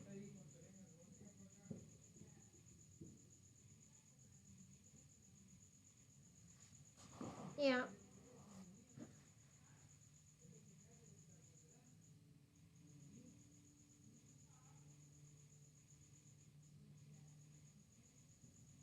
Yeah, Auntie Mui is still there, doing what she can. I don't know why she hasn't left yet. Yeah, I don't know why she hasn't left yet. Your why? Rengi looked pained and frustrated, as if an old injury that should have long since healed had been prodded too hard. She's trying to support you, Kyoshi. She was going to say more on the matter, but decided to hold it for another day. Their next topic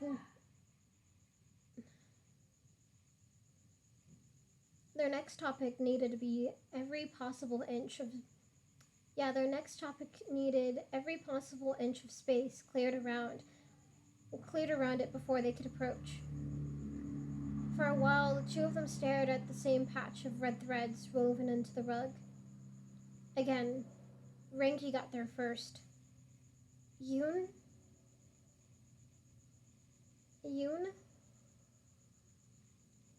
One of the promises that Kyoshi had made to Rengi before she boarded the ship bound for the frigid reaches of the north was that she would find their friend, no matter what it took. The declaration had been slipped in among tears and embraces, so tight Kyoshi's shoulders ached for days afterward. Good night. Love you too.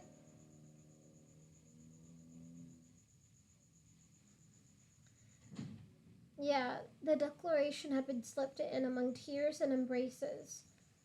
So tight, Kyushi's shoulders ached for days afterward.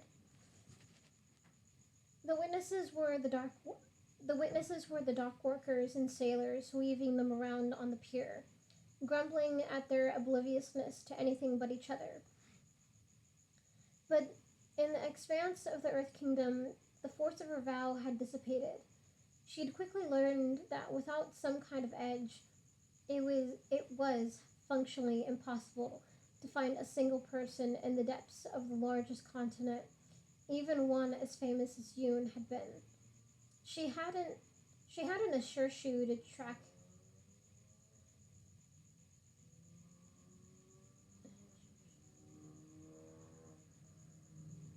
Yeah, she hadn't a sure shoe to track scent, nor spiritual trigrams to read for his location.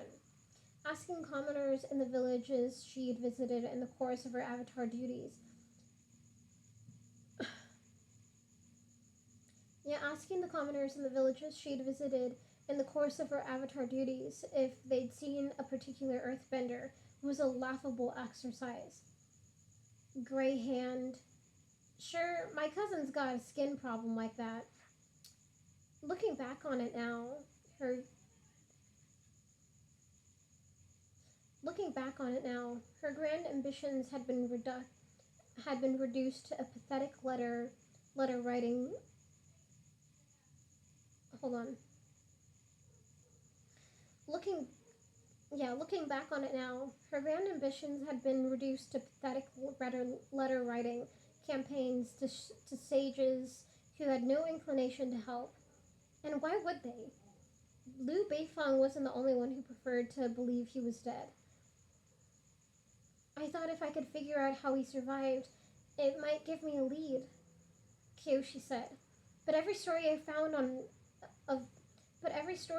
of people taken bodily by spirits was a folk tale, and none of them live. I don't have an explanation for how he came back or why he changed. She rubbed her eyes. The sting of reliving her failures made it hard to see straight. The closest piece of information I could find was an account of a spirit possessing the son of a provincial governor during the Hao dynasty. It was a dragon bird. It said a dragon blurred. It said a dragon bird flew through his body, altered his physical appearance, and gave him unusual abilities.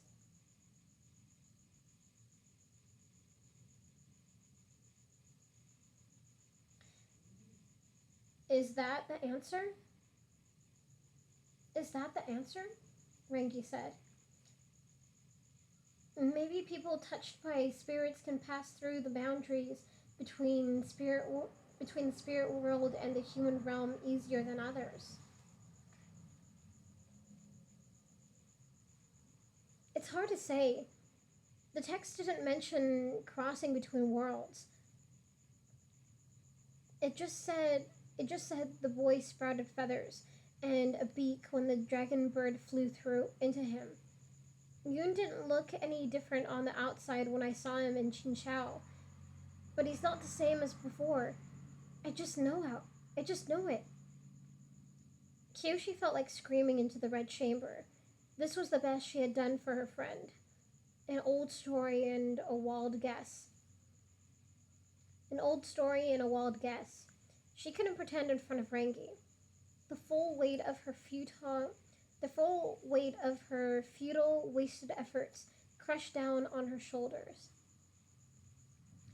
Kyoshi, have you ever considered that he's moved on? She looked up at Rengi's question, confused. From what? From us. Rengi swallowed, the words hurting her as she spoke them. Based on what you've told me, I don't believe he wants to be found. She held up a hand to cut off Kyoshi's protest. Think about it. There are numerous ways he could have gotten in contact with the Avatar. He knows the sages of the Earth Kingdom. He could have left a message with them. And the fact that you haven't heard from him yet is telling. Kyoshi could believe the nobles of the Earth Kingdom wanted to stick their heads in the sand when it came to Yoon. But Rengi? How could she? You're talking about forgetting him.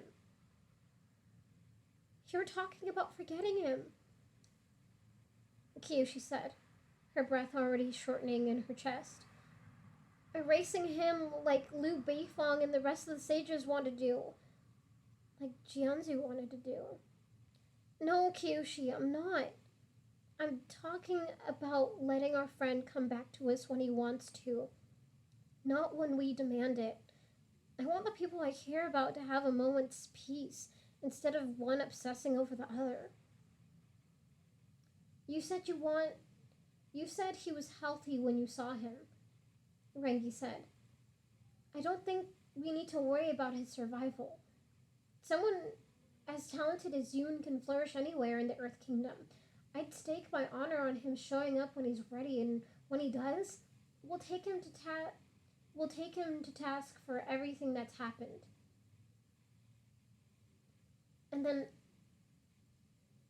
then afterward, she declared with the force of a fresh oath, you, me, and him will go back to Yokia and eat the biggest dinner Aunt Mui has ever cooked. That should be our plan. Kyoshi forced a smile. Jianzu, the tea house in Jinchao. How Yoon had escaped that infernal spirit's clutches to emerge once more into the daylight. It might have been possible to unravel the knot, provided they were still dealing with their old friend.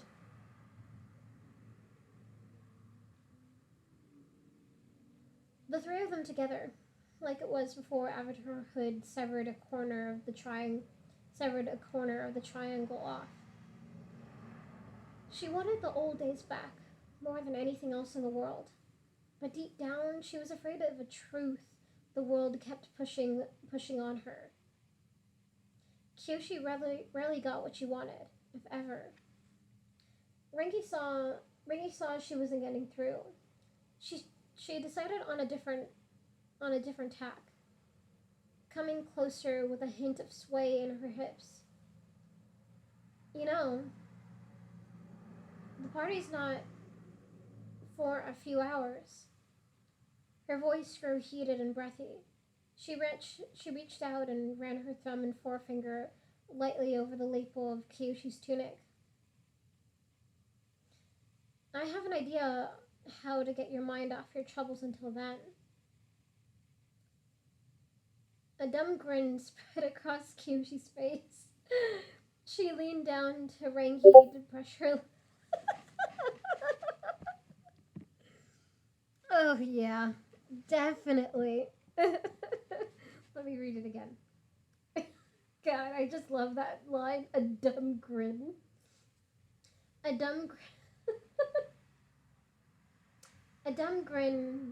A dumb grin spread across Rengi's face. She leaned down so Rengi could brush her lips against her ear. Stance training, Rengi whispered. Her grip on Kyoshi's clothes suddenly turned into a grapple. In one swift motion, she kicked Kyoshi's feet wider and forcibly bent her knees into a deep hinge. God damn, that took a turn I was not expecting.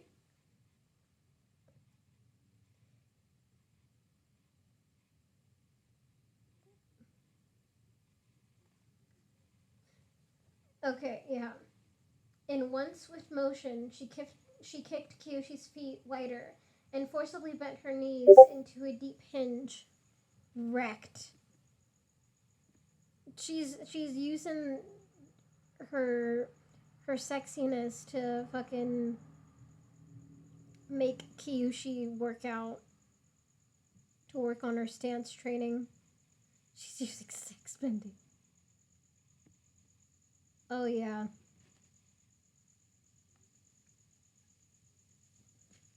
Okay. Yeah. In one swift motion, she kicked Kyoshi's feet wider and forcibly bent her knees into a deep hinge. Do you know how easy it was for me to pull you off balance at the gate? Ranky yelled. You haven't been practicing. I thought I could trust you not to go soft in my absence, but I was wrong. Kyoshi stuttered in dismay. But I thought we were... What we do without guidance defines who we are. Rangi seemed determined to flay those months of missed exercises out of Kyoshi's hide, one way or another. 20 minutes without a break, or I bust your back to square one of your training. You'll be doing hot squats with 10-year-old academy washouts. You want that? Huh? As the burning began to spread through her legs and lower back, Kyoshi grasped her mistake in coming here. Reuniting with Rangi meant having to deal with the cruelest and harshest person she ever knew. The Avatar's firebending Sifu. Lower! Rangi bellowed. And that is the end of that chapter. I think I can... Let me see. How long... Oh yeah, it's like... It's 15 pages. No, actually 14 pages. I can do it. Okay. The last chapter of the night.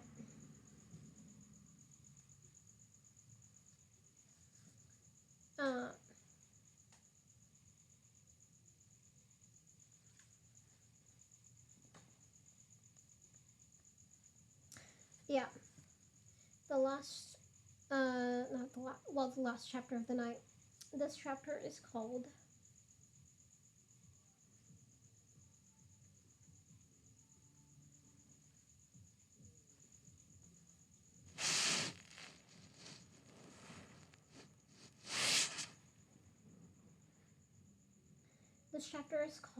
The Performance. The Performance. Kyoshi stepped out of the dressing chamber, feeling readier for the trials ahead.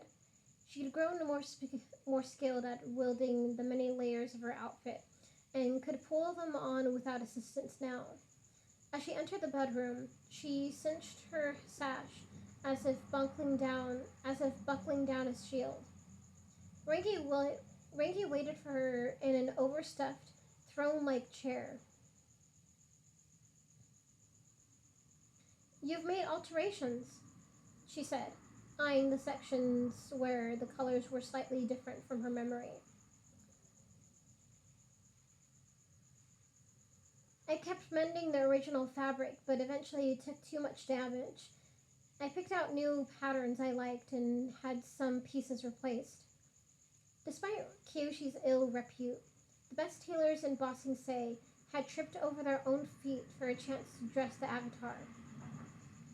Free advertising was still free advertising. As she took Kyoshi in, Rangi landed on a detail that made her frown. You kept the chainmail liner, though. Made it heavier. The comment was loaded. Kyoshi could see the thoughts running through Rangi's head. What kind of dangers have you been putting yourself through without me? She tried to say something that might relieve her friend's worry. Safety first? Rangi sighed. Kyoshi, it's more than that. You're the guest of honor tonight. You could have worn the finest robes in the world, and instead you picked the same clothes you fight in. This is a small, informal reception with a handful of guests on the personal invitation of Fire Lord Zoryu. You're not going into battle. You don't have to be constantly at war. Kyoshi remembered the last time she'd let herself fully relax without a care. She could relive every detail all too easily. It had been a sunny afternoon in Zigon village, made brighter for having survived and scattered the yellowneck menace. Her healed hands smelling faintly of herbal tincture. Kyoshi walking down the street side by side with Rengi and LoK. She often wondered how Rengi felt about those days, whether their time spent with the flying opera company was real or just a mantle to be cast off on the way to proper avatarhood. Would Rengi mention the rest of Kyoshi's bending masters during the party?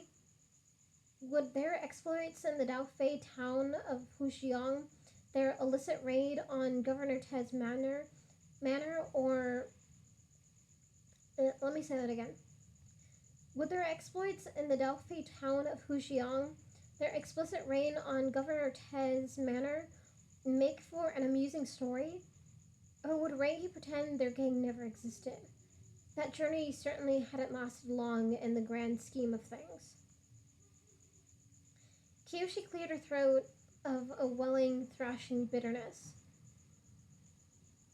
I suppose you're not going to let me wear my bracers then? Of course not. We'll get you some gloves if you want, but in this country, your hands are nothing to be overly surprised about. Half the attendees tonight have dueling scars hidden here and there underneath their clothes. You don't. Rengi's skin was unmarred. Everywhere. Kyoshi had been looking. Yeah, Rengi's skin was unmarred everywhere Kyoshi had been lucky enough to see it. Rengi snorted. That's because I don't lose duels. She pushed herself out of the chair and twirled, swishing her dress so she could inspect her own hem from all sides. Have the attendees of it. Damn, that would be...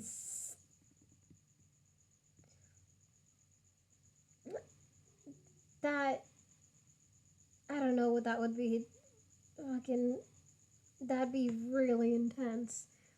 Half the attendees have hands.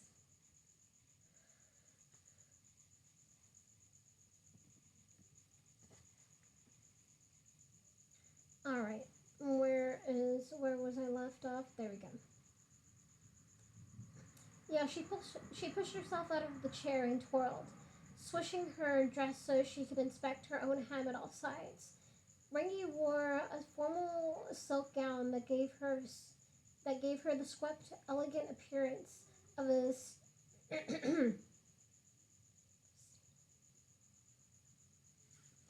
Hold on, there's a word that I need to...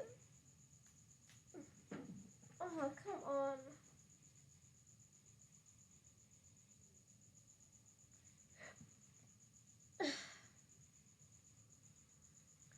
Staden.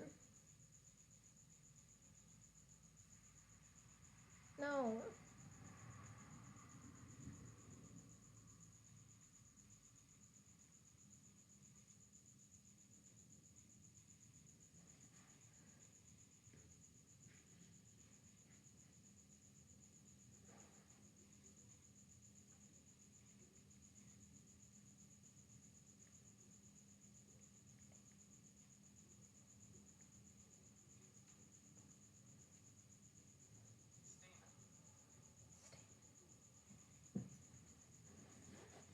Okay. Yeah, Rengi wore a formal silk gown that gave her a swept, elegant appearance of a stamen emerging from a flower of blood-red petals. She looked lovelier than a garden after a brisk rain. I know it sounds frivolous and wasteful, but appearances here matter in the palace, Rengi said. Fire Nation nobles dress and act to represent their clan affiliation and rank. Our peers notice our smallest choices and assign meaning and intentions to them. She smoothed the crease of Kyoshi's skirt. Deep in the bowels of the Earth Kingdom, no one was watching us. That's why we got away with half the antics we did. Here in the Fire Nation, everyone is watching you. I want you to remember that. Everyone is watching. Kyoshi's stomach gurgled from the mounting stress. So, it's not going into battle, she said. It's worse. Rengi, so it's not going into battle, she said. It's worse. Rengi didn't disagress. Your clothes will pass for now, but as the festivities progress,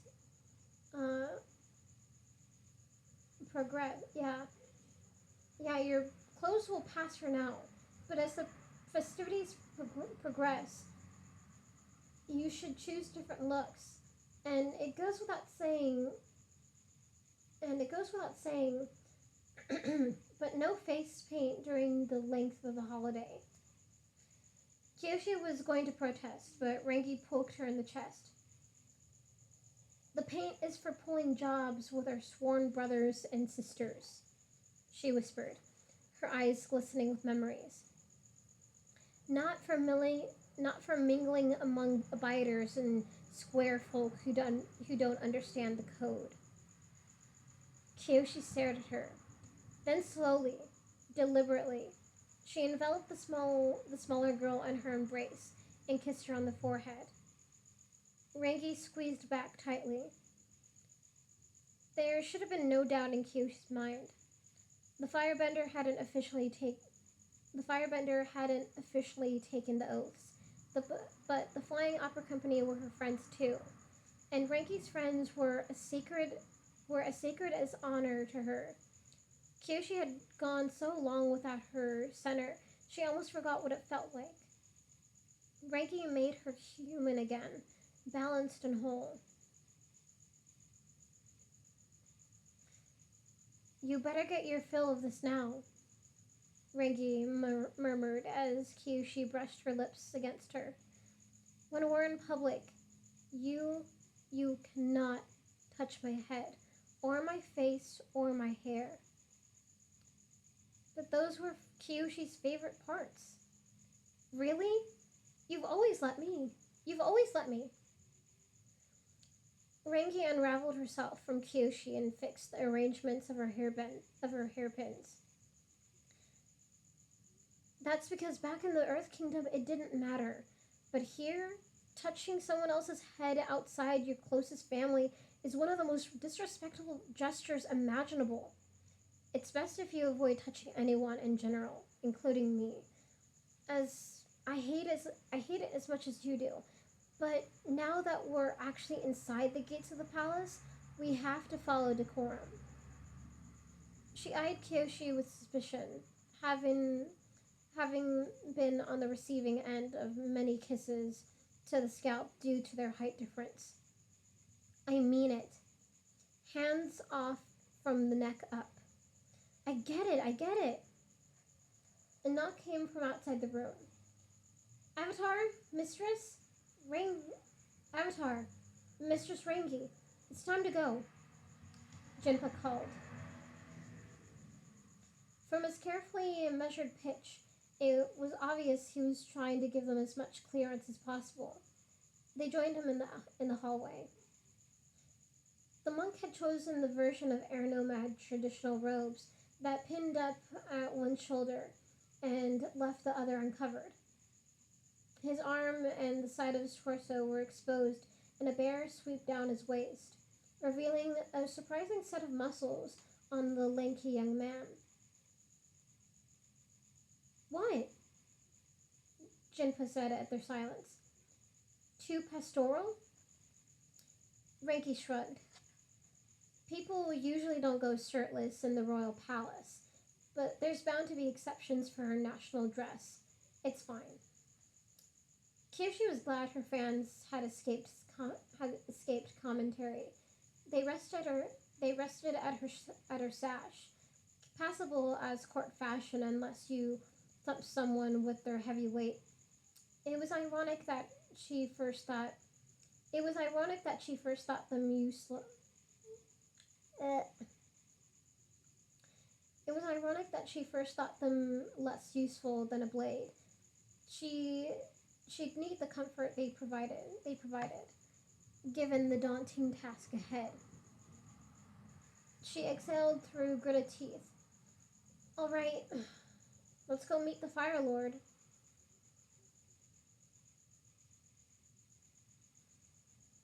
Hold on just 1 second.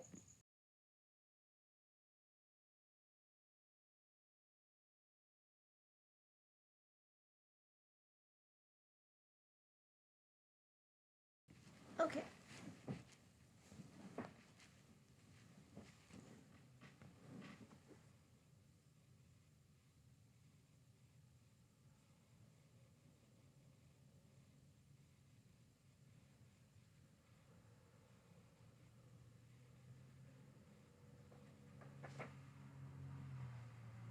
Okay. Yeah, she exhaled through gritted teeth. All right, let's go meet the Fire Lord. You two are worthless, Kyoshi whispered, doing her best to direct her ire equally at Rangi and Jinpa, who kneeled on either side of her. You're both fired. Lord Zoryu promised me it would be 20 to 30 people at maximum, Rangi said through a tightened smile. A small gathering. Does this look like a small gathering to you? Over 500 pairs of golden eyes stared at the Avatar and her companions as they perched on a raised dais that had been erected with unbelievable speed and the same time formerly empty gardens they'd observed from above on Yin Yang. It seemed like the entire assembled nobility of the Fire Nation was present, standing at attention, watching Kyoshi, their one and only objective.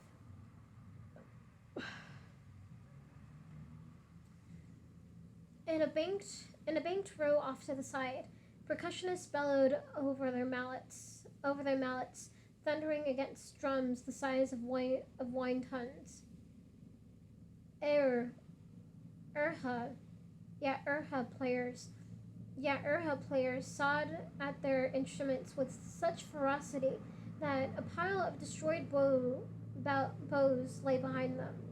They tossed the casualties of their performance over their shoulders and drew fresh ones from nearby quivers without missing a beat. The speed and martial intensity of the music was at odds with the calm, almost meditative stillness of the listeners. Kyoshi wouldn't have known if they were enjoying it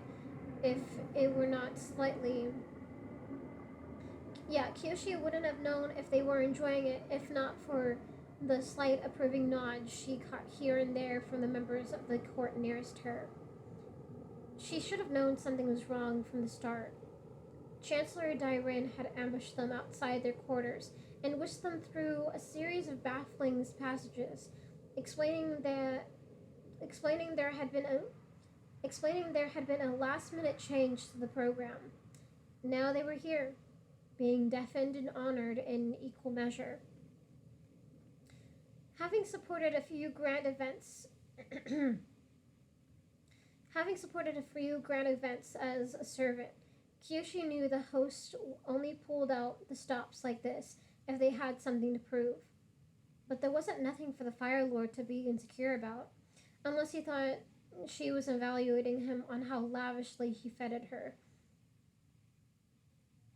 She would assure Lord Zoryu this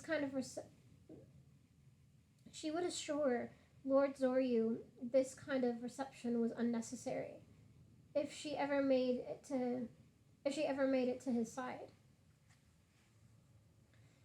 Right now, the Fire Lord was very far away, on the other side of the Sea of Nobles, nested on a platform that mirrored Kyoshi's.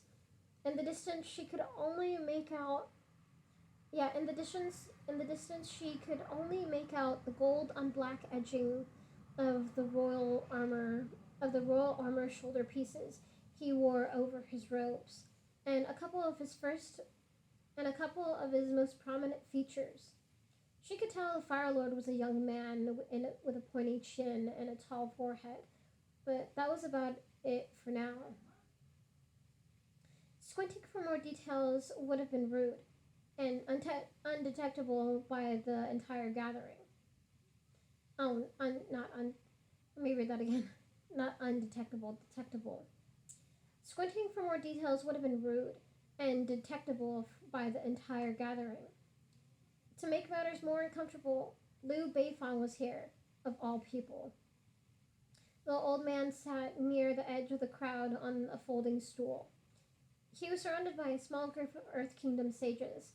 Based on the faces she recognized, they appeared to be handpicked solely on the criteria of who disliked Kyoshi the most. I'm sorry, Avatar, Junpa said. He shifted his knees, not used to the position. Compared to the way air nomads sat cross-legged to meditate. None of my sources indicated there would be an Earth Kingdom delegation. I'll try to keep them from troubling you with petty requests. The performance ended in a crashing halt, the musicians shouting at the top of their lungs one last time in unison. The ones who were sitting to play leaped to their feet, their arms spread wide, and the drummers held their sticks over their heads like victory flags. They posed for a moment, breathing heavily. The crowd responded with a polite applause that ended equally abruptly. If the performers were disappointed by the muted response, they didn't show it.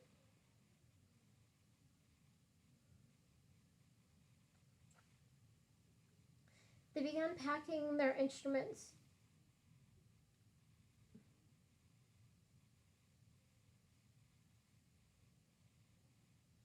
Yeah, if the performers were disappointed by the muted response, they didn't show it. They began picking up their instruments without a word while the assembled nobles turned to each other. Ear-splitting music was replaced by the murmurs of delicate conversation. That's it? Kyoshi asked, her words suddenly too loud. She looked behind her to see Dairen motioning the three of them to get off the platform. They joined the Chancellor on the ground level. What happens now? She asked him. According to Palace Garden party etiquette, now you mingle in the general direction of the Fire Lord, Dairen said, as tense as that mui before a banquet. His mustache wiggled from the strain. He will do the same to you. This allows the two of you to encounter each other as equals, as perfectly as two leaves drifting together on the surface of a pond. This method of reception is one of the highest honors the ruling family can grant a guest. It is beyond my station to linger at your side. Okay, Kyoshi said. The objective was straightforward. Go talk to the Fire Lord. Got it. No! Rengi said, already knowing what Kyoshi was thinking. You can't go right for Lord Zoryu, or else that would be rude to the other guests. Behind the cover of the platform, she hastily adjusted Kyoshi's lapel and stash.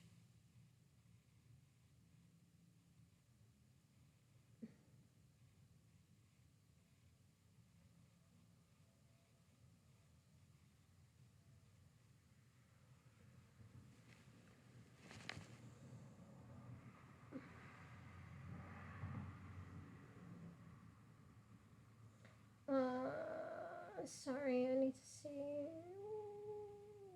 where I lost myself.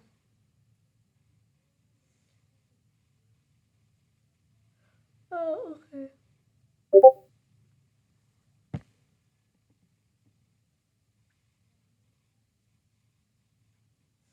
Yeah, that makes sense to me too.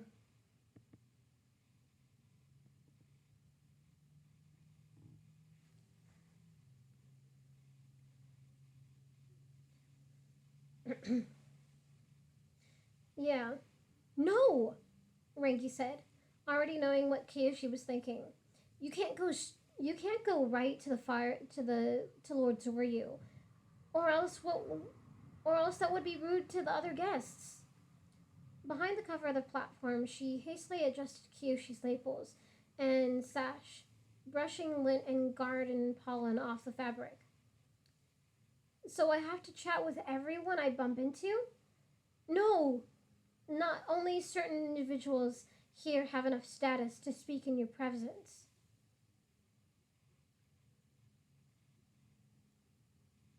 Yeah, no. Only certain individuals here have enough status to speak in your presence. Kyoshi was getting desperate. How will I know who they are? Those with the right to approach the Avatar by themselves will introduce those who do not, Rangi said. Remember, remember, between Fire Nationals, higher rank always introduces lower rank. The introduction is a pivotal juncture that sets the tone for the rest of the conversation. She saw the anxiousness in Kyoshi's face. You you may directly address whomever you want without preface, up to and including the Fire Lord. To be greeted by the Avatar herself is a great blessing, but I strongly recommend you reserve that honor for Lord Zoryu. Jinpa and I will be by your side, but we won't necessarily be able to speak unless the situation allows it. There was so much to remember. I'm going to die here, aren't I? Kyoshi said with a groan. Don't worry, Avatar, Jinpa said. He stepped forward and rolled his shoulders. I've failed you once tonight as your chamberlain. It won't happen again. Despite his bravery, Jinpa was the first to fall. As they entered the crowd, a little circle of courtiers interested in meeting an air nomad for the first time quickly isolated him from the group. Apparently, speaking to an airbender was fair game for most of the attendees. When they had to leave him behind, trying to answer questions about the Western Air Temple and its unusual upside down architecture. Yeah, let me say it again.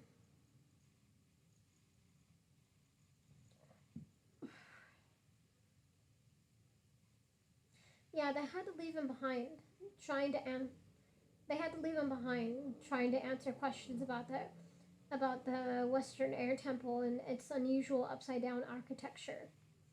Kyoshi assumed he was improvising many of the inner details, given that the Western Air Temple housed nuns only. Huh, interesting. It housed nuns. Her exalted status as the Avatar kept people from approaching her, but not from scrutinizing her. Only nuns.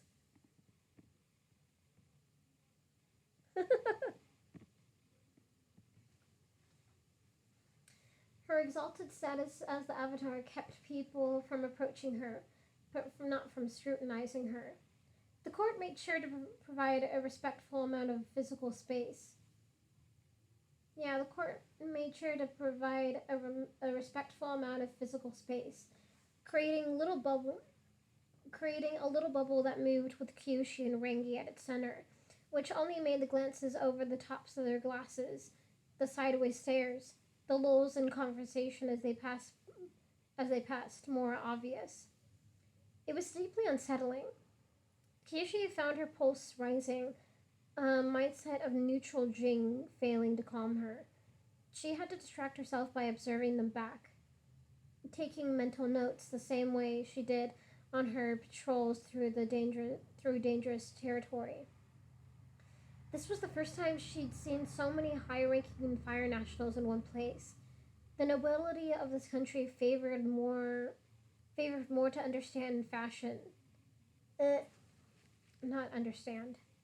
The nobility of this country favored more understated fashions than their counterparts in the Earth Kingdom, choosing red on red patterns for their robes and gowns.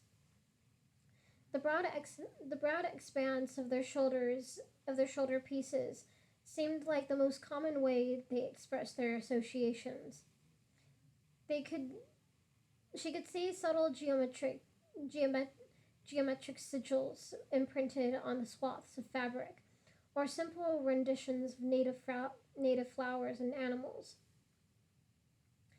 One particular image she noted again and again was the stone camellia, in small bunches or large asymmetrical designs, or used a delicate edging, or used as delicate edging. A good quarter of the attendees were wearing some form of it, by far the largest group. Yeah, by far the largest group. Noticing she was outnumbered by a particular fashion, noticing she was outnumbered by a particular faction set of hairs. Hold on. Yeah.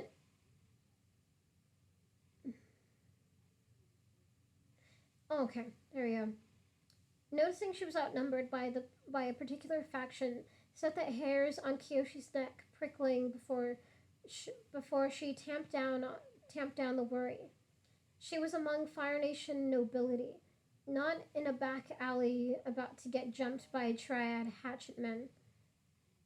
The flower must have had a link to the departed Shai Ryu, as she'd seen in the gallery, and the partygoers wore it out of respect.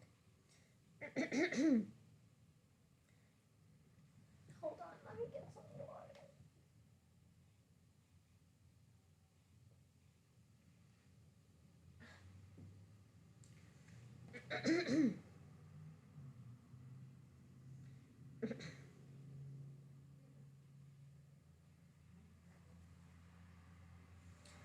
Yeah. servants passed servants passed them by. Yeah, servants passed by them as smoothly as clouds, offering morsels of food so spiced that the drifting aromas nearly made Kyoshi sneeze. There were skew there were skewers of hippo oxtail, rolls of ocean kumquat, and slivers of fish of all sorts, from waters near the islands, from the rivers so far away they had to make the journey here packed in ice. Kyoshi decided to eat. Kyoshi decided to eat out the nerves. This was how much she'd.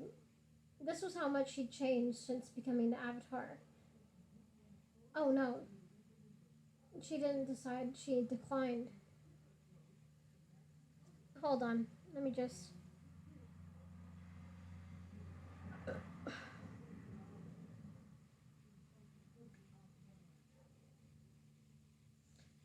Yeah.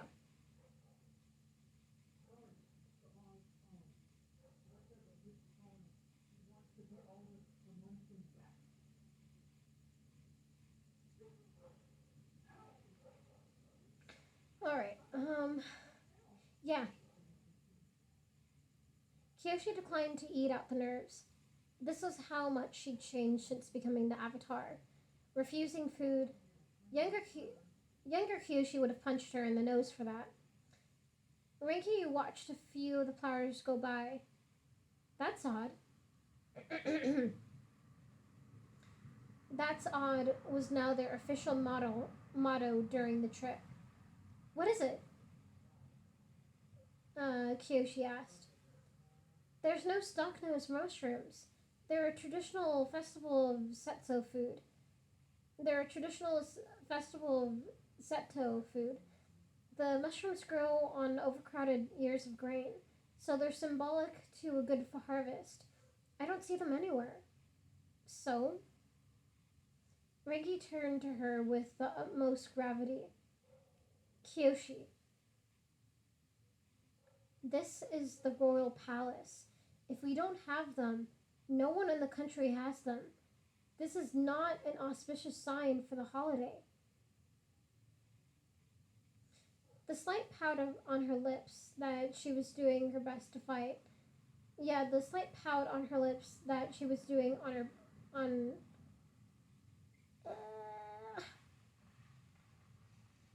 Yeah, the slight pout on her lips that she was doing her best to fight was adorable. Cute. Rangi always tried so hard to fight her foibles. Her foibles.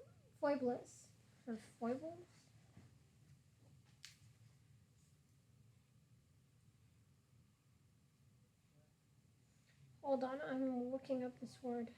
God damn it.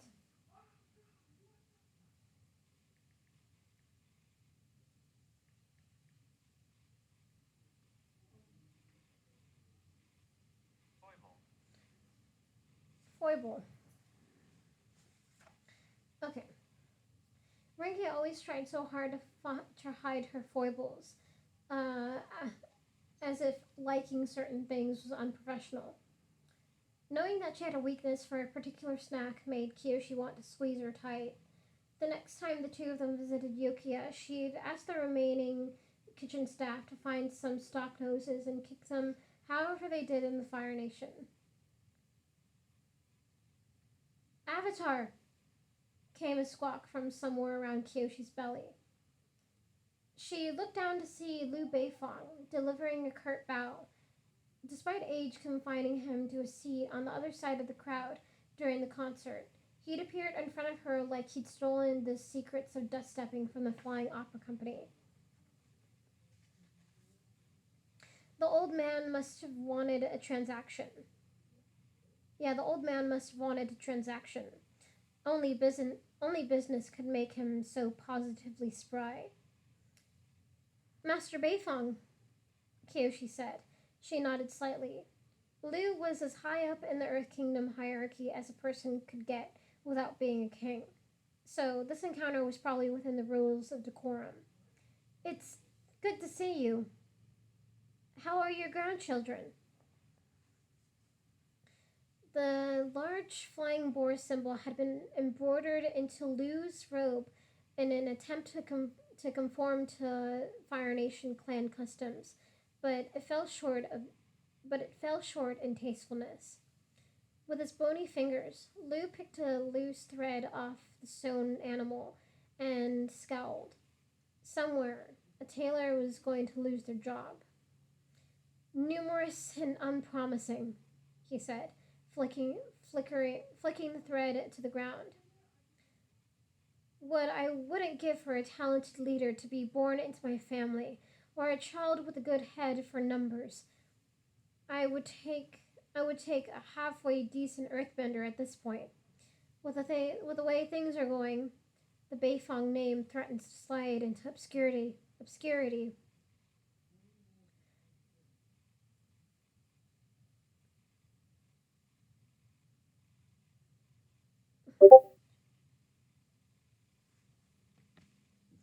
I wouldn't worry, dude. No, I wouldn't worry. Not at all. Would that children were fit to their parents' needs? Yeah. Uh, yeah. With the way things are going, the Beifong name threatens to slide into obscurity. Would that children were fit to their parents' needs? Kyoshi said, the words coming out like ground glass through her teeth. Liu and the other sages only knew that she was an orphan and were content to leave it there. The tap of Rangi's shoe against the back of her foot let Kyoshi know she was likely turning red and betraying her anger. This is why I need the makeup, she thought.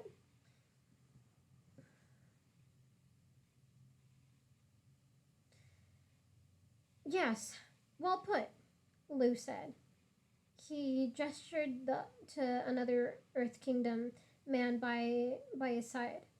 This person was younger, in his 40s, and had obviously tried to coordinate his green and yellow outfit to complement Lu's. This is Governor Xing of Gingtan Province. Lu's hang Lu's hanger on Lu's hanger on from the Earth Kingdom didn't bother with niceties. He pushed closer impatiently, nearly jostling a waiter trying to serve small vials of plum wine. Avatar, I have a grievance. The misinformation you sowed among my people during your last visit to my lands has damaged the workings of law and order. Kyoshi picked up the way Lu's eyes flashed at her. Good leaders do not stir the pot. They do not cause disruptions. The old sage valued stability above all else, and several of Kyoshi's recent escapades in the Earth Kingdom did not fit his definition of conduct becoming an avatar. Kyoshi sorted through her mental notes.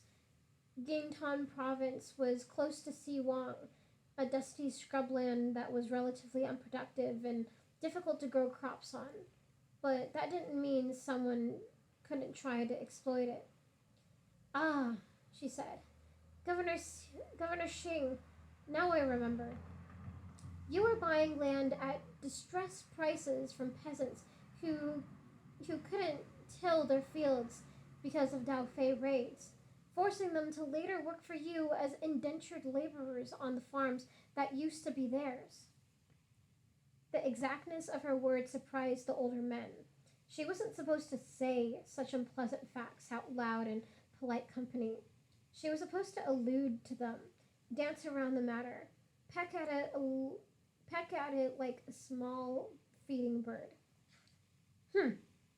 Lu muttered. That's a tad different from the way you phrased it to me, Xing. You told me you were paying good money to keep your lands free of bandits. I took care of the Dao Fei in the area, Kyoshi said, and once I finished, I told the farmers that I considered ownership of the land reverted back to the state and once I was finished, I told the farmers that I considered ownership of the land reverted back to the state it was before the Emerald Claws first set foot in Gintong. I undid the problem, and its aftershocks both. I have bought contracts on those lands, Xing said. I purchased them legally. I have the documentation. Kyoshi thought for a moment. Here was where an avatar of old, skilled. Here was where an avatar of old, skilled in diplomacy, like Seto and Yang Chen, might offer him something in return to smooth tempers and save face. But she couldn't bring herself to try and but she couldn't imagine herself to try. But she couldn't bring herself to try to imagine fitting compensation. Why exactly did Xing, a powerful man, deserve to exploit a catastrophe and become richer at the expense of his citizens? She found the words marching forth from her lips with ease. Well, Governor, if you value business terms so much, I can send you a bill for pacifying your province. Given the results, my cost would be the equivalent of supplies and wages for a medium-sized army I'd need the payment immediately in a lump sum. Behind her, Kyoshi heard the snow snort of Rangi, trying desperately not to laugh. Shing looked like he needed to suck on a wood frog. These are the tactics of an urban racketeer, he shrieked. When they said you were a criminal, I didn't believe the rumors at first, but clearly, Shing! Blue snapped. Mind how you speak to the Avatar. We are not in our homeland. The governor of Gentong wilted at Luke's rebuke. It was an uncomfortable pause. No, there was an uncomfortable pause. The nearby crowd watched with barely hidden glee as the noisy Earth Kingdom folk had it out with each other. Lu sighed and shook his head. His hunch seemed to have taken on a steeper angle. I'm afraid I must retire early from the festivities, he said. Old bones and whatnot. It was a delight, everyone. He shuffled back toward the garden entrance of the palace. Shing followed a few steps behind, somehow looking much worse for wear than the elderly man. Kyoshi could easily see Lu cutting Shing loose from the Beifong circle of influence after tonight. Not out of any moral obligation, but for being a bad investment who'd gotten on the Avatar's wrong side and embarrassed the Earth Kingdom outside its borders. She might have just ended the man's entire career. Once they were alone again, Rangi cleared her throat and leaned in. As much as I love watching you verbally set people on fire, be a little more careful. That same conversation between two fire nationals could have ended with an Agni Kai. Kyoshi knew she wasn't kidding. The Flying Opera Company used to tease Rangi mercilessly about honor and other Fire Nation values back in the isolated depths of the Fire Nation Kingdom. But that was when she was the only firebender for hundreds of miles around. Battlements. Yeah. Yep, basically what you did. She called him out.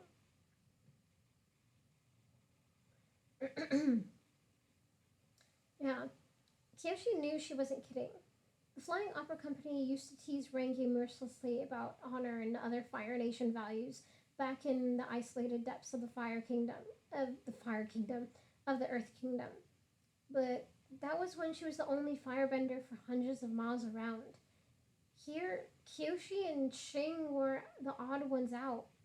The stifling atmosphere made it easy to believe that no interaction was too small to have meaning. This isn't a game, Rangi reminded her. This is a garden party. There are stakes. I'll do better next time, Kyoshi said. Good, Rangi mustered herself, because here comes my mother. And that is the end of that chapter. Should I go another? It's not that long, but I think I'm gonna stop here for right now.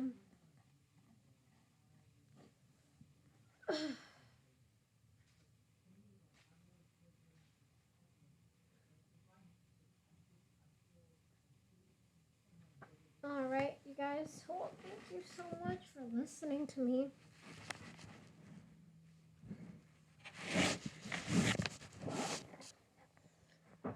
Okay. So I will see you, or you will hear from me in the next video. Bye-bye.